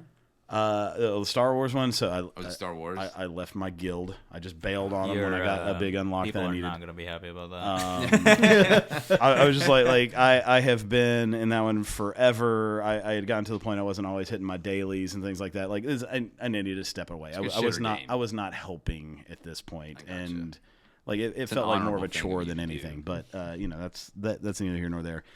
Diablo 4, like I don't care. Introducing the Necromancer class. I don't care to watch anything about this game before it comes out. I do not care about any news. I am going to pre-order this game. I'm going to play it day one. I'm going to play the absolute shit out of this I'm game. excited to hear that. I don't need to know anything else about it. Like I've seen everything I need to know. There is a charm of doing that to games. I'll do that to movies. I'll just go in not knowing anything. Yeah, this one I've seen enough to see that it's going to be great. Could they come out and absolutely fuck over their entire community by screwing up Diablo 4? Sure. Yeah. But let's face it, like that is not going to be a good move. So I'm trusting him on this one. I'm not playing Immortal, but Diablo 4, it'll be a pre-order. It'll be a day one play. From what I saw, I was like, I'm going to play the fuck out of it. It's going to be What was amazing. the last Diablo you played? What's the last Diablo I played? Immortal. I mean, 3. Well, no, I haven't really played. I haven't downloaded, but 3. I mean, I still... Like, I'll still jump into 3 every once in a while. They're still doing seasons. It's still phenomenal. It's just a great game to be able to go into and be able to play. It plays smooth. It's gorgeous. I got nothing else to say. It's going to be amazing. Cool. Next up, we are going to move into the Persona games. The Persona 3 Portable, Persona 4 That's where our Golden, relationship started. and Persona 5 Royal. There's a very touching, glorious hand-holding going on right now. This is where John and I feel like... for the listeners, but... really got to know one another. Persona 5 Portable, Persona 3 Portable, Persona 4 Golden, and Persona 5 Royal all coming to Game Pass. Nice. And this was actually like...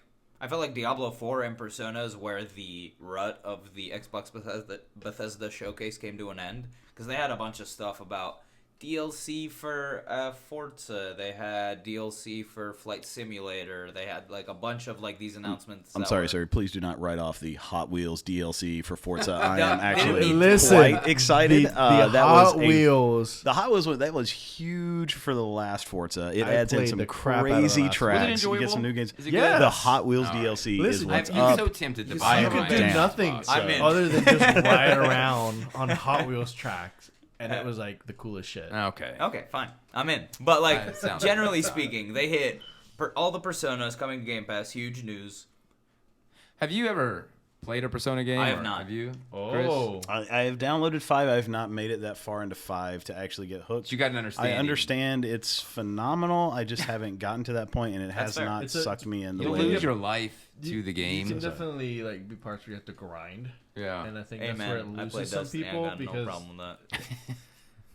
I think that appeals to some people. It's like, I don't want to invest that much time into something just to do a little bit. But that's the fun part. It is a good creepy though. Like just as far as I don't know, Which like creepy is it? Kind of losing your mind, worlds colliding type of deal. It was my first Persona game. 5? 5. Yeah, I think I went back to 4 Golden. And I don't remember why I picked it up. I think it was like I remember buying it from Best Buy, and it had like the steel case and whatnot. And I was like, yeah, sure, I'll buy this and see what it's like. And then I ended up paying like a stupid amount of it. Fucking, this is so great. And then I got to the end, and then I don't remember who or what happened. I think one of my sister's friends took it from me or something like that. And it was like at the last part, spoilers, when the kid's getting interrogated. Yeah. So I pretty much just looked up the rest on YouTube because I was like, I do not want to. To me, it also shows that what's his name? Phil Spencer is really putting Phil that. Spencer knows his shit, man. He's worked hard to try to get these Japanese games. Next up, and so he's doing it, and it shows. Hideo Kojima, partnership with Xbox. Literally, the only note I have here is pause for applause. I'll say he appears and people go nuts. And now this might come in He's doing his thing, man. So Konami fucked him. So is there not like I thought I saw an article saying apparently he was quoted that he had an idea for a game that once he saw the show The Boys, he basically scrapped it because it was that close to it, and it's just like, damn it. Like, Damn it! Like, no, just go ahead and make the game too. It's fine. Like, let's do this. But Change the names and it's all good. the dudes. So, The dudes, the lads. I'm looking forward to whatever I am too. he may come out with. And I know, I played what was what's Death his- Stranding? Is that the one that What's came out on his face? PlayStation? Who stars in Death Stranding? What's that dude's name? Fuck. Norman Reedus? Norman Reedus. Norman Reedus. He spoiled the fact that Death Stranding 2 was in the works. How do you feel about that Yeah, but actor? apparently they're really good friends. Yeah, which they is are. Really Yeah. cool. He wasn't like mad at him. He was just like, I guess it's out now. We're working on it. How do you feel about him in that, an actor who had played... Never played Death Stranding myself. He's great. I like Yeah. him. That was a actor-heavy game, though, from what I've seen. It's- and that it's- reminds me of Quantum Break. Did anyone ever play that? Had a lot of actors in it. played I briefly. heard of it. I know what yeah, you're yeah, talking about.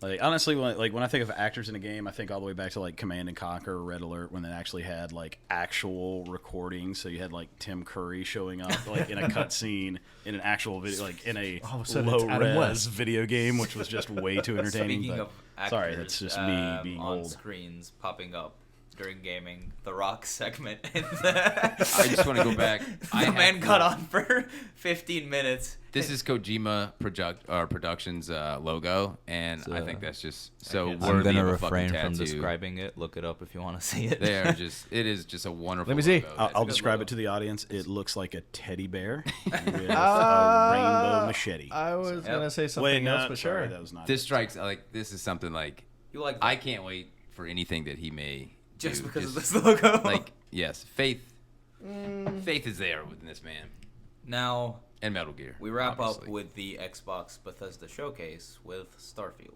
I believe you mean No Man's Sky. I re-downloaded No Man's Sky. Skyrim. With No Man's Skyrim, Fallout, Jedi Fallen Order. It's all of those games. So what you're telling me, it's a post-apocalyptic Jedi world where you have to go and find... Is it post-apocalyptic? I don't know. It's a It's space- probably some planets. No, Fallout Whatever more from the planet, okay, perspective of yeah. narrative structure. That's It's fair. more Gotcha. no. It's 4 games. It's You're No farming Man's with your, Sky, Skyrim, Fallout, and So you become It's a Fallout in so you space. become a stealth archer at the end. I don't know, but if I do not Stealth begin the Archer at the game as a prisoner, then I just don't know what the world is anymore. so I a don't few know. a few like points that it's bringing to the table. 1,000 planets, No Man's Sky. 1,000 explorable No Man's Sky planets, Trillions? but yeah, but not it's procedurally generated. So that's the thing. Like it's At least not fully procedurally generated. Okay. I would assume. it's got to have some in there. I That's would the- assume it's gotta have some in there. Ain't nobody sitting there crafting No. 1,000 planets from No. scratch. I was like pulling my hair out when I had to scan 44 planets in like Mass Effect. So I doubt it. But the fact that we might be able to travel to these far off galaxies and find handmade Easter eggs or something placed there, I think that's cool. All this just for a rock. Now you'll have the Bethesda narrative, of course. There were factions. There's political unrest, if you will. There's, of course, the trademarked choice consequence thing that Bethesda loves to do. Thoughts? I mean, I'm build playing it. your own ship. Build your own That ship. is It's fully what I- customizable. So is this going to everything. be multiplayer? No. Because it Well, kind of let's say sounds for- like one of those kind of like online, like super massive MMO type, Yeah. games what it that seems That's, you didn't that put you, Fallout like, 76 Seeming like we in there. are I think Bethesda. Eve We is are very possible. solo exploring John's your honest, it's very universe. Like possible. we are. what? What's up? Well, Fallout had Fallout 76, which is No, No, it we didn't. don't- I don't understand. we I- don't talk I, about it. I've Okay, never we don't heard talk of about this. There is no 76 in Bossing. They announced DLC for it in this We're showcase. cutting out that I did 76 not out of this mention recording. intentionally. I don't But yeah, it killed my interest in it. I'm personally. excited for Starfield immensely. Aren't they coming out with a show? Huh? They're coming out with a show, I think. Of course. Oh, Interesting. Why wouldn't they? I will remain reluctant to be super excited about how good it's gonna be, just because of I've been let down before by these super like high promising games. Oh. That seemed like hell. Now, a couple of questions I want to ask to close out this section. First off, E3 didn't happen this year because allegedly of COVID, but word on the street is they announced that it wasn't happening before the spike in whatever COVID strain was. We don't have any games going on at the time. But nobody cares anymore. They have come out and said that they are having it next year. So that is going to put a very interesting spotlight on the summer where there's going to be Key 3 and E3, Keeley's E3 versus actual E3. And is it like, what are you imagining from that? Is it going to be a content war where each of them are vying to get the most games? Is it going to be more like E3 is going to join and be a part of Summer Games Fest, perhaps? What are we thinking? Sony pulled out of E3. Yeah, I was going to say, I mean, Sony's going to do their own thing. Xbox is going to have their thing with Bethesda and all. Like, I mean, there's going to be some content shared out, but I don't think we're going to be getting these, like, world not what it once premiere was. Fair enough. Things. Fair enough. And that concludes our robust current gaming news segment. It was, Summer Games Fest, so who would expect anything less?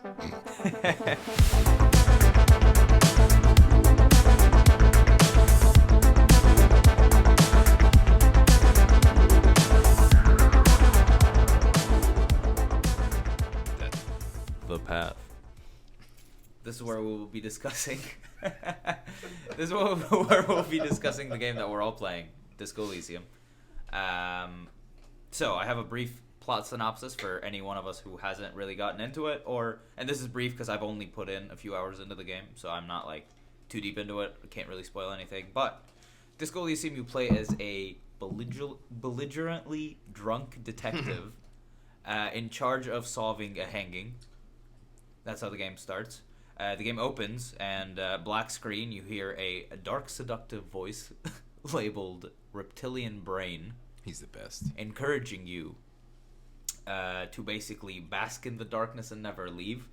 As you start your journey, you basically start asking questions to wake up from your blackout. And the questions are about the outside world. Another softer, more unsure voice comes up, labeled the limbic system, and describes the horrors in great exaggeration that you will encounter in the real world once you wake. So that's basically all the plot that I have down. That's like the opening of the game. That's where you start. You wake up, you're naked, passed out on the ground, and you have to basically get dressed and go figure out what's going on.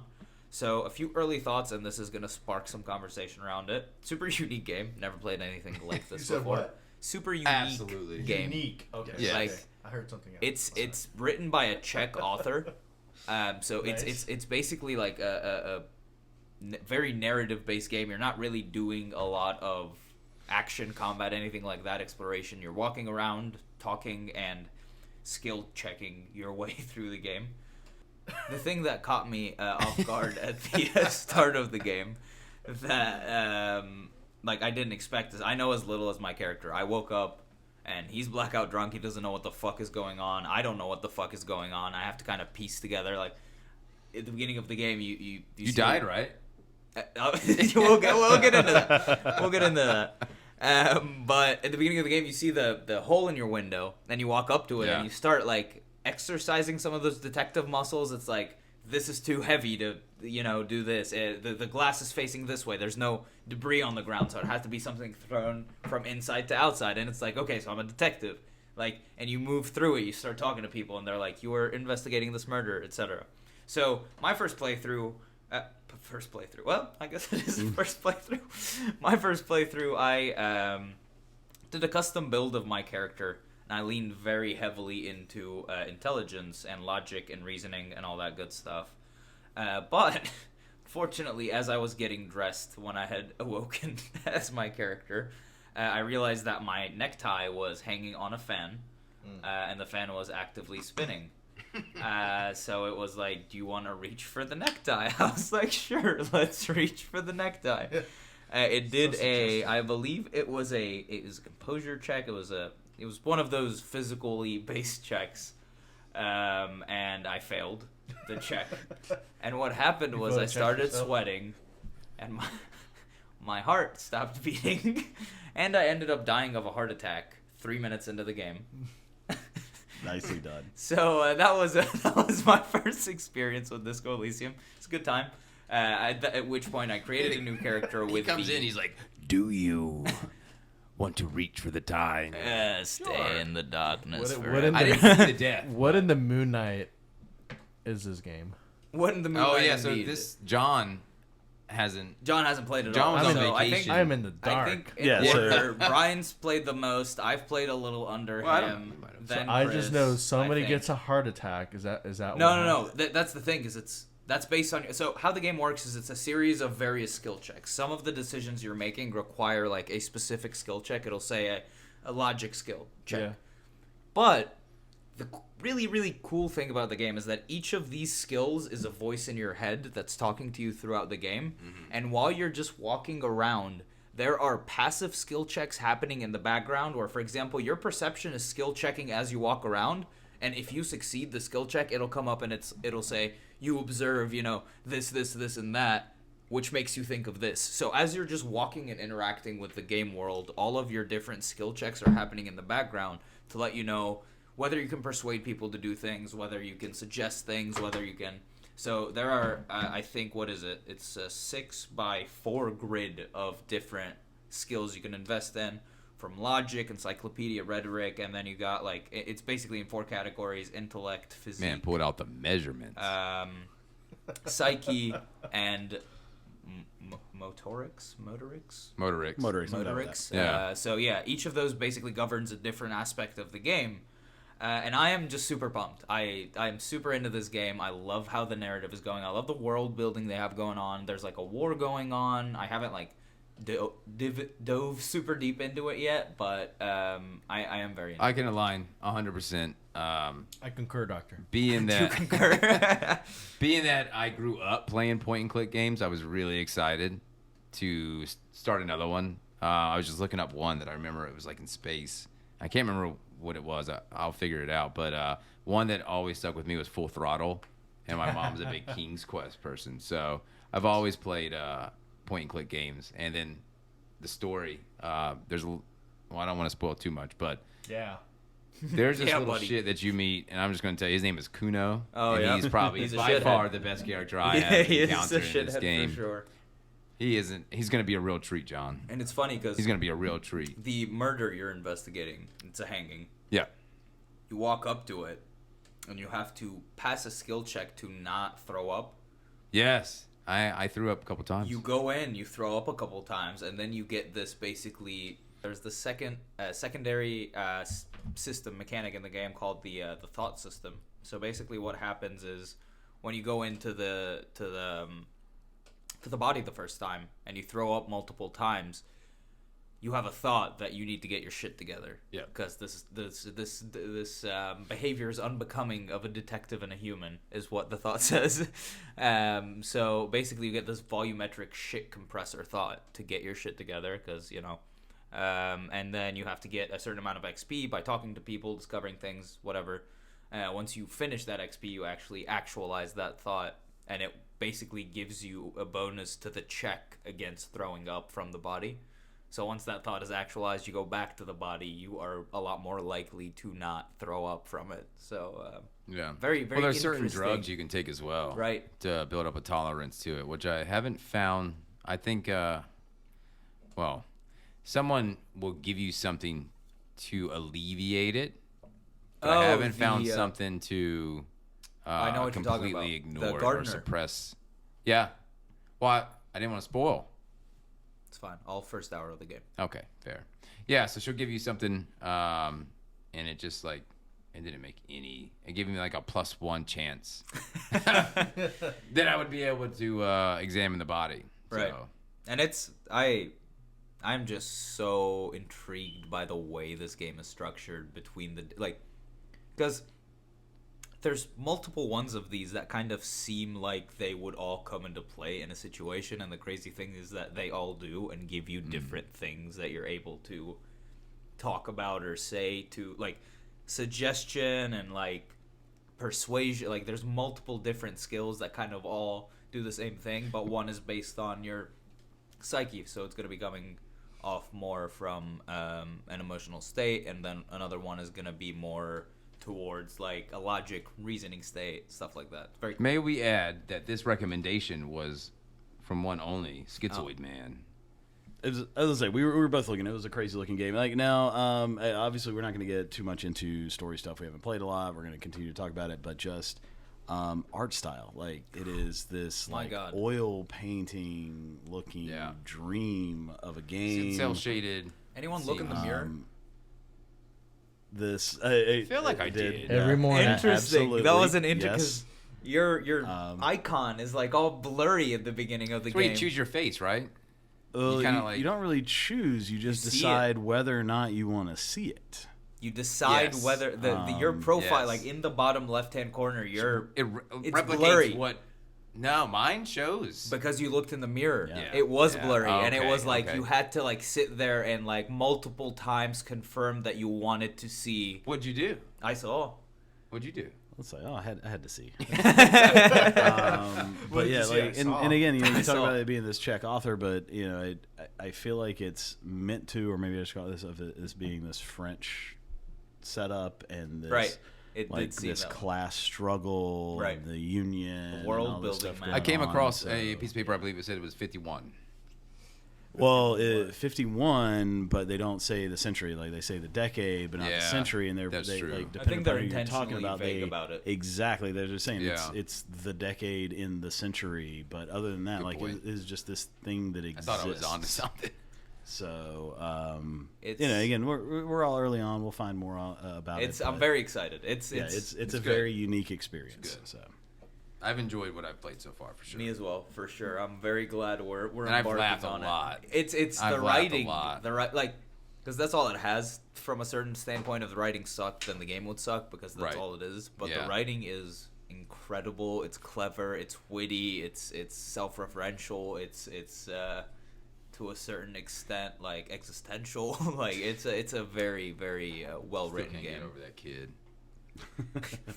Fuck you, pig. Boy, you fuck! That kid is insane, man. He's insane. It's fucking pig! So I know I'm great. playing Disco Elysium on Xbox Mm-hmm. myself because I love the Elite controller. Brian, I assume you're playing Yeah, on I would- PlayStation, Take a wild guess. right? Chris also on the PS5, yes. and John, PS5 as well. Yeah, downloading as we speak. Although of course you buy it on PS5, you do get both the PS5 and PS4 version. I hate that that's a So, thing. Like Wow. that's the weird thing too, because like I almost then installed the PS4 version on my PS5 because I have that downstairs, and then upstairs I've got the PS4, and I wanted to be able to play on both. Smart delivery is the answer to that. It's called downloading whatever the best version compatible with your current system I feel like it is. gives me the That's right. option. But you're saying you're going from one system to another. I'm not going from one system to the other. Like I doubt I would be able to import my save back and forth that way. Like if I downloaded the PS4 like version That's to what the I'm PS5, saying. I feel like you I'd on be able to go back Xbox, and you forth. buy the game, and Exactly. it'll And download. it just you pay it on the platform, you have your save. It'll download the It is definitely most better for compatible multi-platform or multiple. version of that game, and the cloud save works with all of I think the them. cloud save works that way as well. I would try it. But you have two Yeah. different game files. If you have a That's- save yeah. from the I PS5 don't know. game, you can't put That's it the on. thing. Like I'm going to load it on the PS4. Mm. I'm going to see how it works. If not, then I'll just have two games Yeah, going that's simultaneously. That's with what different happened to me builds, on but we'll Ghost of Tsushima. There was a PS4 version of the game, and then when the PS5 version of the game came out, the import wasn't available. So then later I had two different save files, and I mean I ended up replaying the game anyways because Right. I loved it, but Yeah. that ended up being like a thing where I was like, oh, I can't mix these because it thinks it's two separate games. and that's the thing, Because like, you they've- have different trophies for the PS4 Yeah. one. Yeah. And the PS5 And they've one. had- I makes thought that sense. was Well, and It's they've had- foolish. I don't want to do that work. I want PlayStation to do that work, and I just want to see everything from all of the Right. different, like And whatever I'm playing on. They've had multiple games where like if you had a PS4 save, you could import that into the PS5 to be able to play. But once you've got it on the PS5, you can't export it out back to the PS4 if you want to go cross-platform for it. Makes sense. Not yeah. cross-platform, but you know, I got you. cross-generation. Yeah. I Cross guess. generation. So yeah, that is definitely a place where Xbox, as far as user interface and everything, yeah, definitely doing it a little bit better. So Alrighty. Oh, fast. Good. And that wraps up our The Path section for the week. This should be a longer section and coming weeks when we have more to talk about. I can only imagine. Game. But this is more a announcement, early thought version of our discussion, which I'm sure will evolve. I can't wait.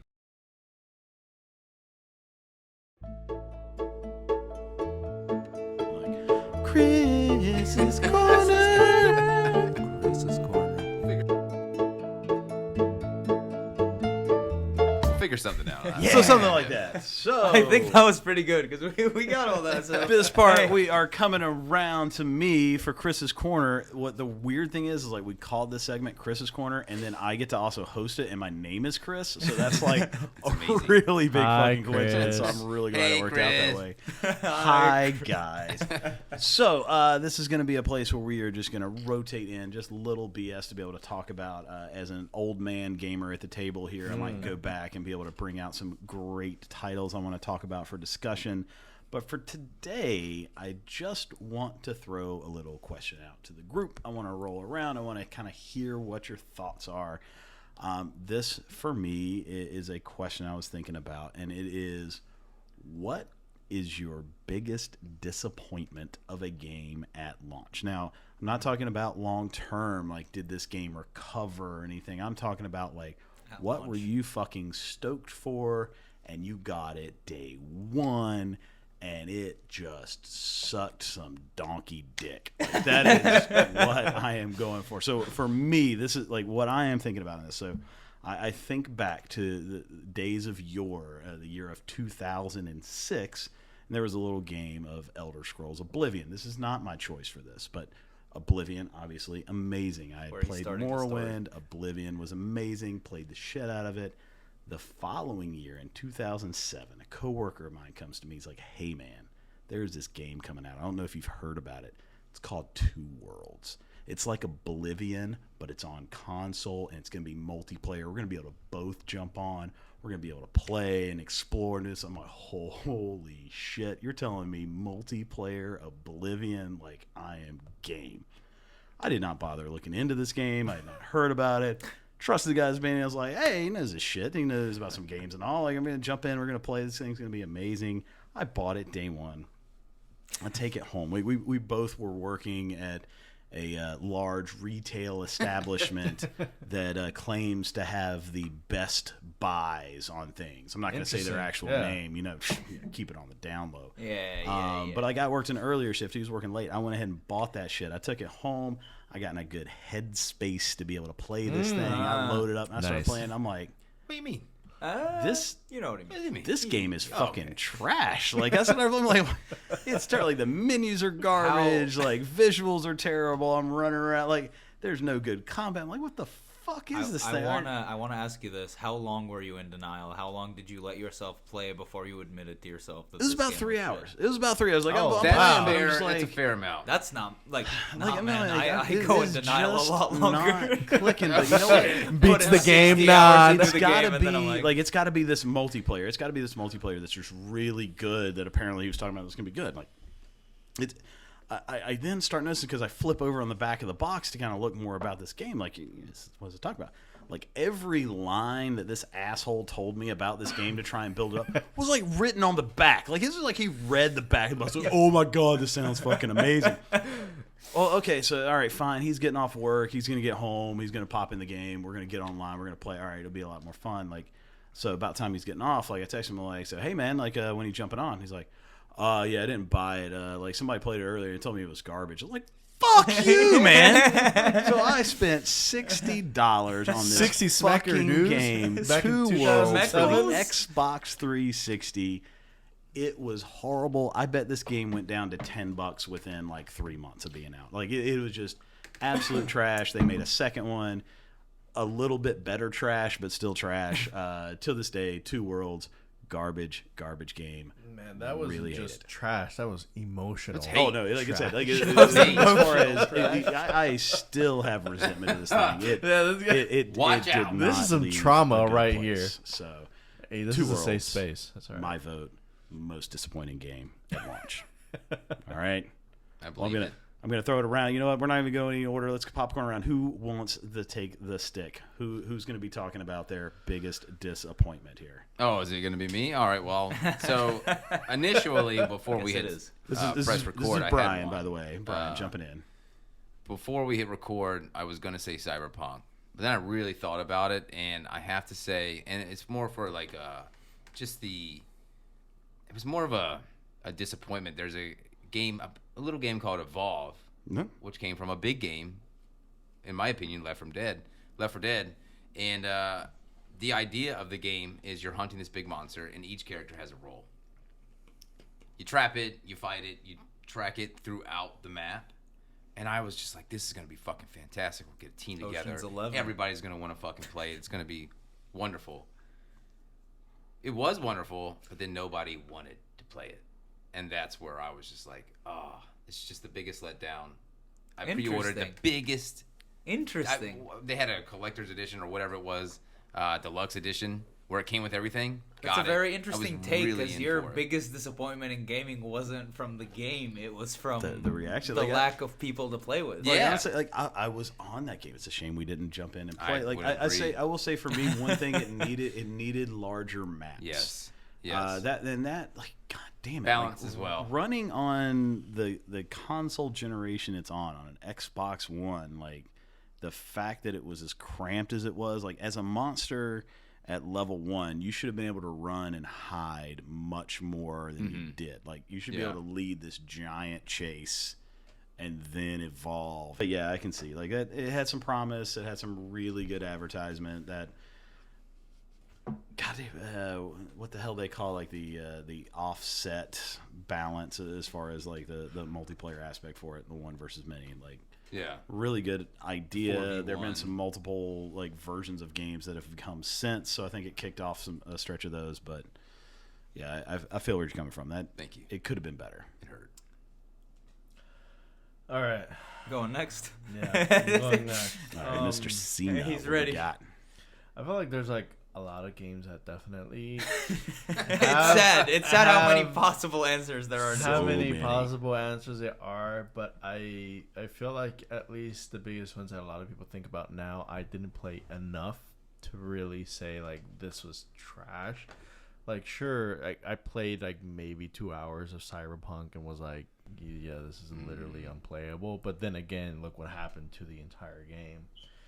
But I have a bit to say about that. I was gonna say, yeah. So that was what I was saying. You know, I know this is just like first initial getting it, not after the fact.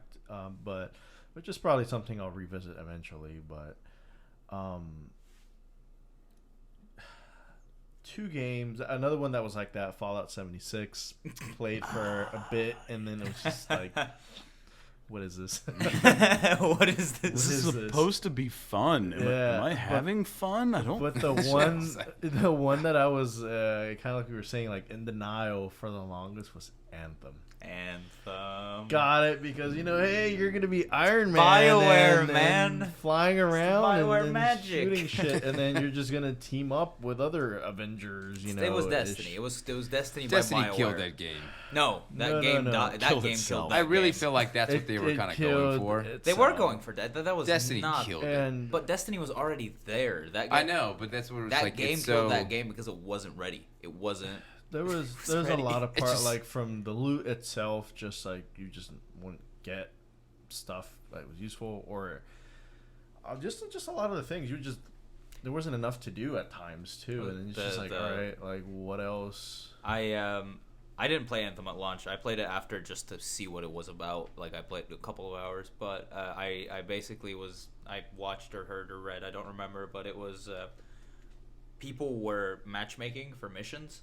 Mm-hmm. But you could go in and matchmake with like a random person for a random mission for like increased XP or something to get the majority of people in one pool of playlists.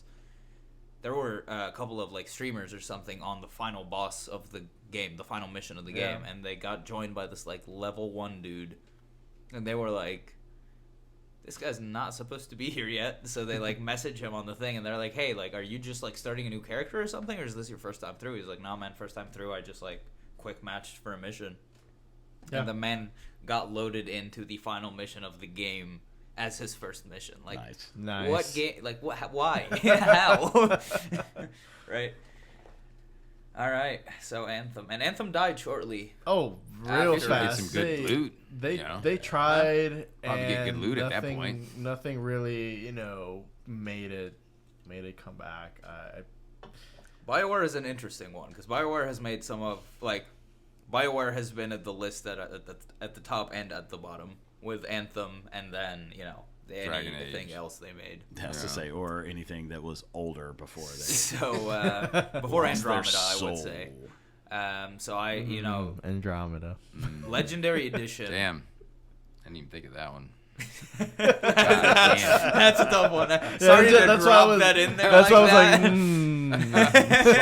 was like, that is not mine, but an old wound that we just opened. So I say all that to say healed. They recently announced Blood Dragon. From this. What's it called? Not Blood Dragon. What's it called? The new Dragon Age game, Blood Dragon. They name it? They named it. Did they? They definitely did. Chris. What does the G of Oogle say? So let's try and remember what's coming out. That would be Dread Wolf, I believe. Dread Wolf. Because That's Blood Dragon would, of course, be the was DLC for Far Cry 3, right. which was fucking phenomenal. I have always been interested in trying that one. Me Oh too. my god, you never Nothing played but Blood Dragon? wonderful things. Oh, you No, should I've really seen play it. Blood Dragon. It's like I've Far seen Cry it. 3 and Tron had a baby. It's fun. Oh, so good. But yeah, Dreadwolf. Carrying on, what's his face's story from Dragon Age Inquisition, Solus. Yeah, I care so so much I'm- for him.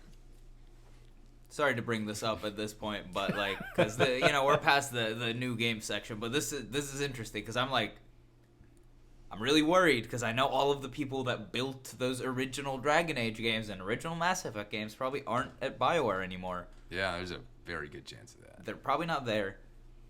But Legendary Edition for Mass Effect was such a step in the right direction. It was them announcing, "Hey, we get it. We kind of see our mistake. We're going back to our roots." They scrapped the multiplayer from the new Mass Effect game. They are showing signs of revitalization. So Yeah. I don't know whether to be excited or not. Is my thing about BioWare's future. Multiplayer is fucking sweet in Mass Effect 3, though. I'm just saying. Yeah, it was. I had fun. that was Once some good once they shit, give me yeah. a good ass campaign, They've had to they have- can do whatever the I fuck was they that's the want. thing. They got to nail the campaign, but that They've was had some to have good taken that multiplayer, feedback. actually. So it Come was a good on. design, but sorry, getting sidetracked. No, all good. That was my fault. I whatever. Passionate. It's passionate, Finally, fellas. BioWare has made some of my favorite stuff, so I'm just really concerned. We'll see. I've seen the teaser for it, and we'll see. We'll see, and we'll see with the new Mass Effect, which they've also teased. That's what I was talking about. Oh, so Sorry. both. Yes. Both Mass Effect and What Dragon is- Age. The what new is ones. this Mass Effect again? Just 4? Yeah, so I think they're from the teaser. It seems like they're going back to the story of Shepard, Liara, that whole thing, That's what. rather than. Yeah. Leave Andromeda light years away where it belongs.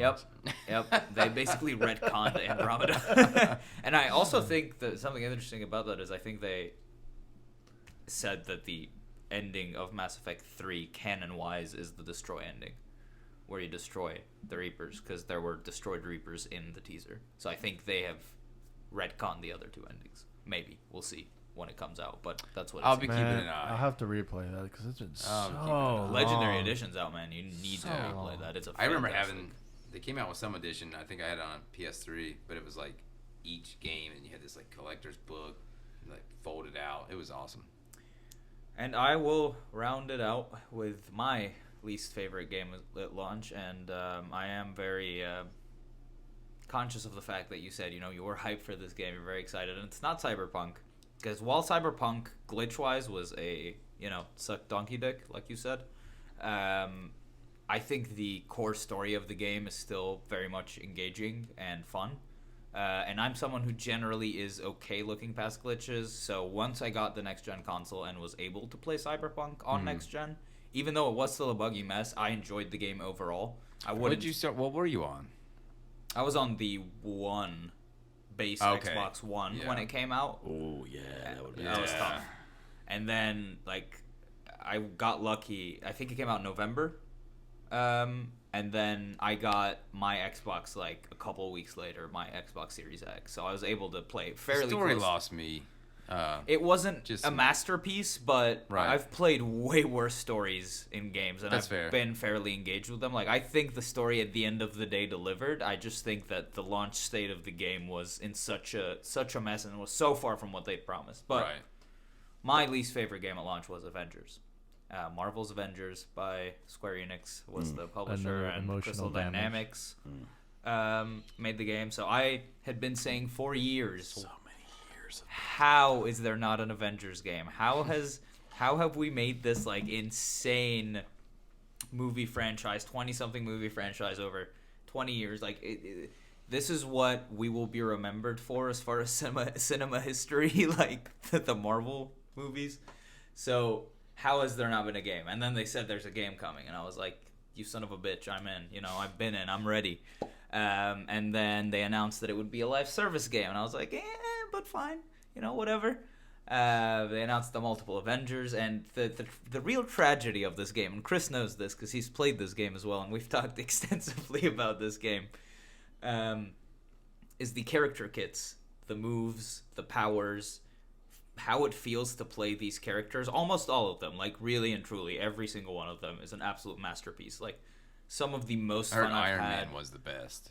They're all the best. That's the thing. Yeah. Whichever one is your good. Whichever one is your favorite is the best, because all of them could be built in a way where you felt like that hero. You could call the thunder with Thor and see like everything light up around you. Fly around with Iron Man shooting missiles and repulsors and everything. Cap's combat and the blocking and the dodging and how you buff and debuff enemies with all, like, fantastic. But there was nothing to do in the game, and there remains nothing to do in the game. And the even bigger tragedy is that the campaign that was supposed to be the launching off point for the live service endgame was decent. It was a good campaign. It's a very good campaign. The missions were unique. There was story behind them. There was emotion. The acting was pretty good. There was a great cast for the whole game. Like, it had all the makings of a brilliant game, but it had the greed of going for the live service game, and it absolutely killed it. And Guardians of the Galaxy came out, and that was a game I loved. But besides that point, it didn't meet sales expectations, and that hurts because people are getting the notion to stay away from the Marvel franchise as far as games, and that's not what they need to learn from this. They need to learn to deliver good narrative experience with good gameplay. That's what's going to get people playing an Avengers game, not a live service game. See, like, you know, my take on this, and again, love the game, but like in a lot of ways. Tough, man. But you know, when MCU was becoming as big a deal as it was, again, I was working at the stop of the games as a career, and like we could not keep pre-owned copies of Marvel Ultimate Alliance 1 and 2 in stock, because that was your only go-to. That was your only real game to go to. You could go back and play Iron Man on 360, which I still have the disc for, and is actually a surprisingly solid game, but we can go into that another time. There were some games in there, but like Ultimate Alliance, again, I can do multiplayer, multiple characters. It's that top-down view. They weren't great, but you know it had a lot of really good comic lore. And then yes, Crystal Dynamics gave us that teaser of, holy shit, there's a new Avengers game coming.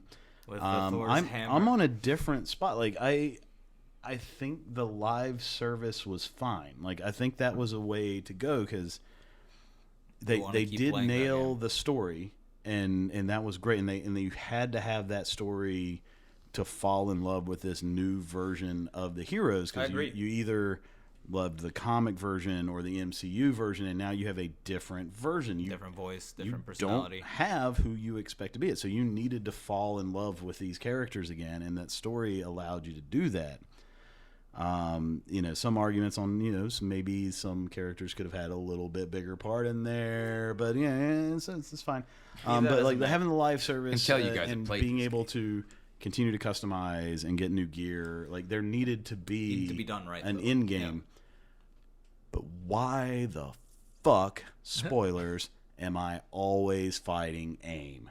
Why the fuck am I always fighting robot. aim? I am fighting the same. Why the fuck am I always in the same setting? Always in the same room, the same hallway. Why the fuck is it the same 4 enemy types? And over. And then they have this huge buildup of we've got this Wakanda expansion. Oh, no. Oh my gosh, we go and like, holy shit, there's a new place. That's where I thought there was a positive enemies. note. It was not enough of it. Short little shit. missions. Not shit, Suddenly but not I enough. find out that it's not Claw. He is being fucking manipulated by AIM, and I am fighting AIM robots again. And if I have to fight Taskmaster one more, how did Taskmaster become the Thanos of fucking Marvel? He is always here's the deal. the villain. He is the tutorial enemy. You fight him in the fucking tutorial. He is a great tutorial boss. He was in the trailer, like the gameplay trailer of the game. But you fight him so. And the problem is that fucking. This is the very for the first like 6 months of the game, the daily missions were glitched, so it wasn't rotating like it should. It should have rotated between like 6 missions, but it was just Taskmaster every fucking day for like 6 months. What do you get for the Hulk? Like just like different Hulk smash. shorts? No, you get different Hulk skin is actually bad. colors and like again, there's some variety. Okay. Of No, the as skins far and as stuff the that you'll be able to loot you're getting like That seemed to be where get. you And so like your fell off of your it. equipment that you get is not cosmetic. So there's a complete separation. There are cosmetics. 'Cause the skins so you are can have cool. your outfit, and then there is gear. Okay. But your gear does not affect your look in any way. That could be argued as a shitty thing. I love that. I am in the same boat because I can make my character look however I want. I always and then put hated whatever that. gear I need to have on there. Now, I think it could have been cool. Like if I look at the Injustice games, things like that, like it can be done well I agree. to customize and change the thing. But you know what? I'm okay that they made the choice that they made on there. But And again, what's killing me is I'm fighting the same.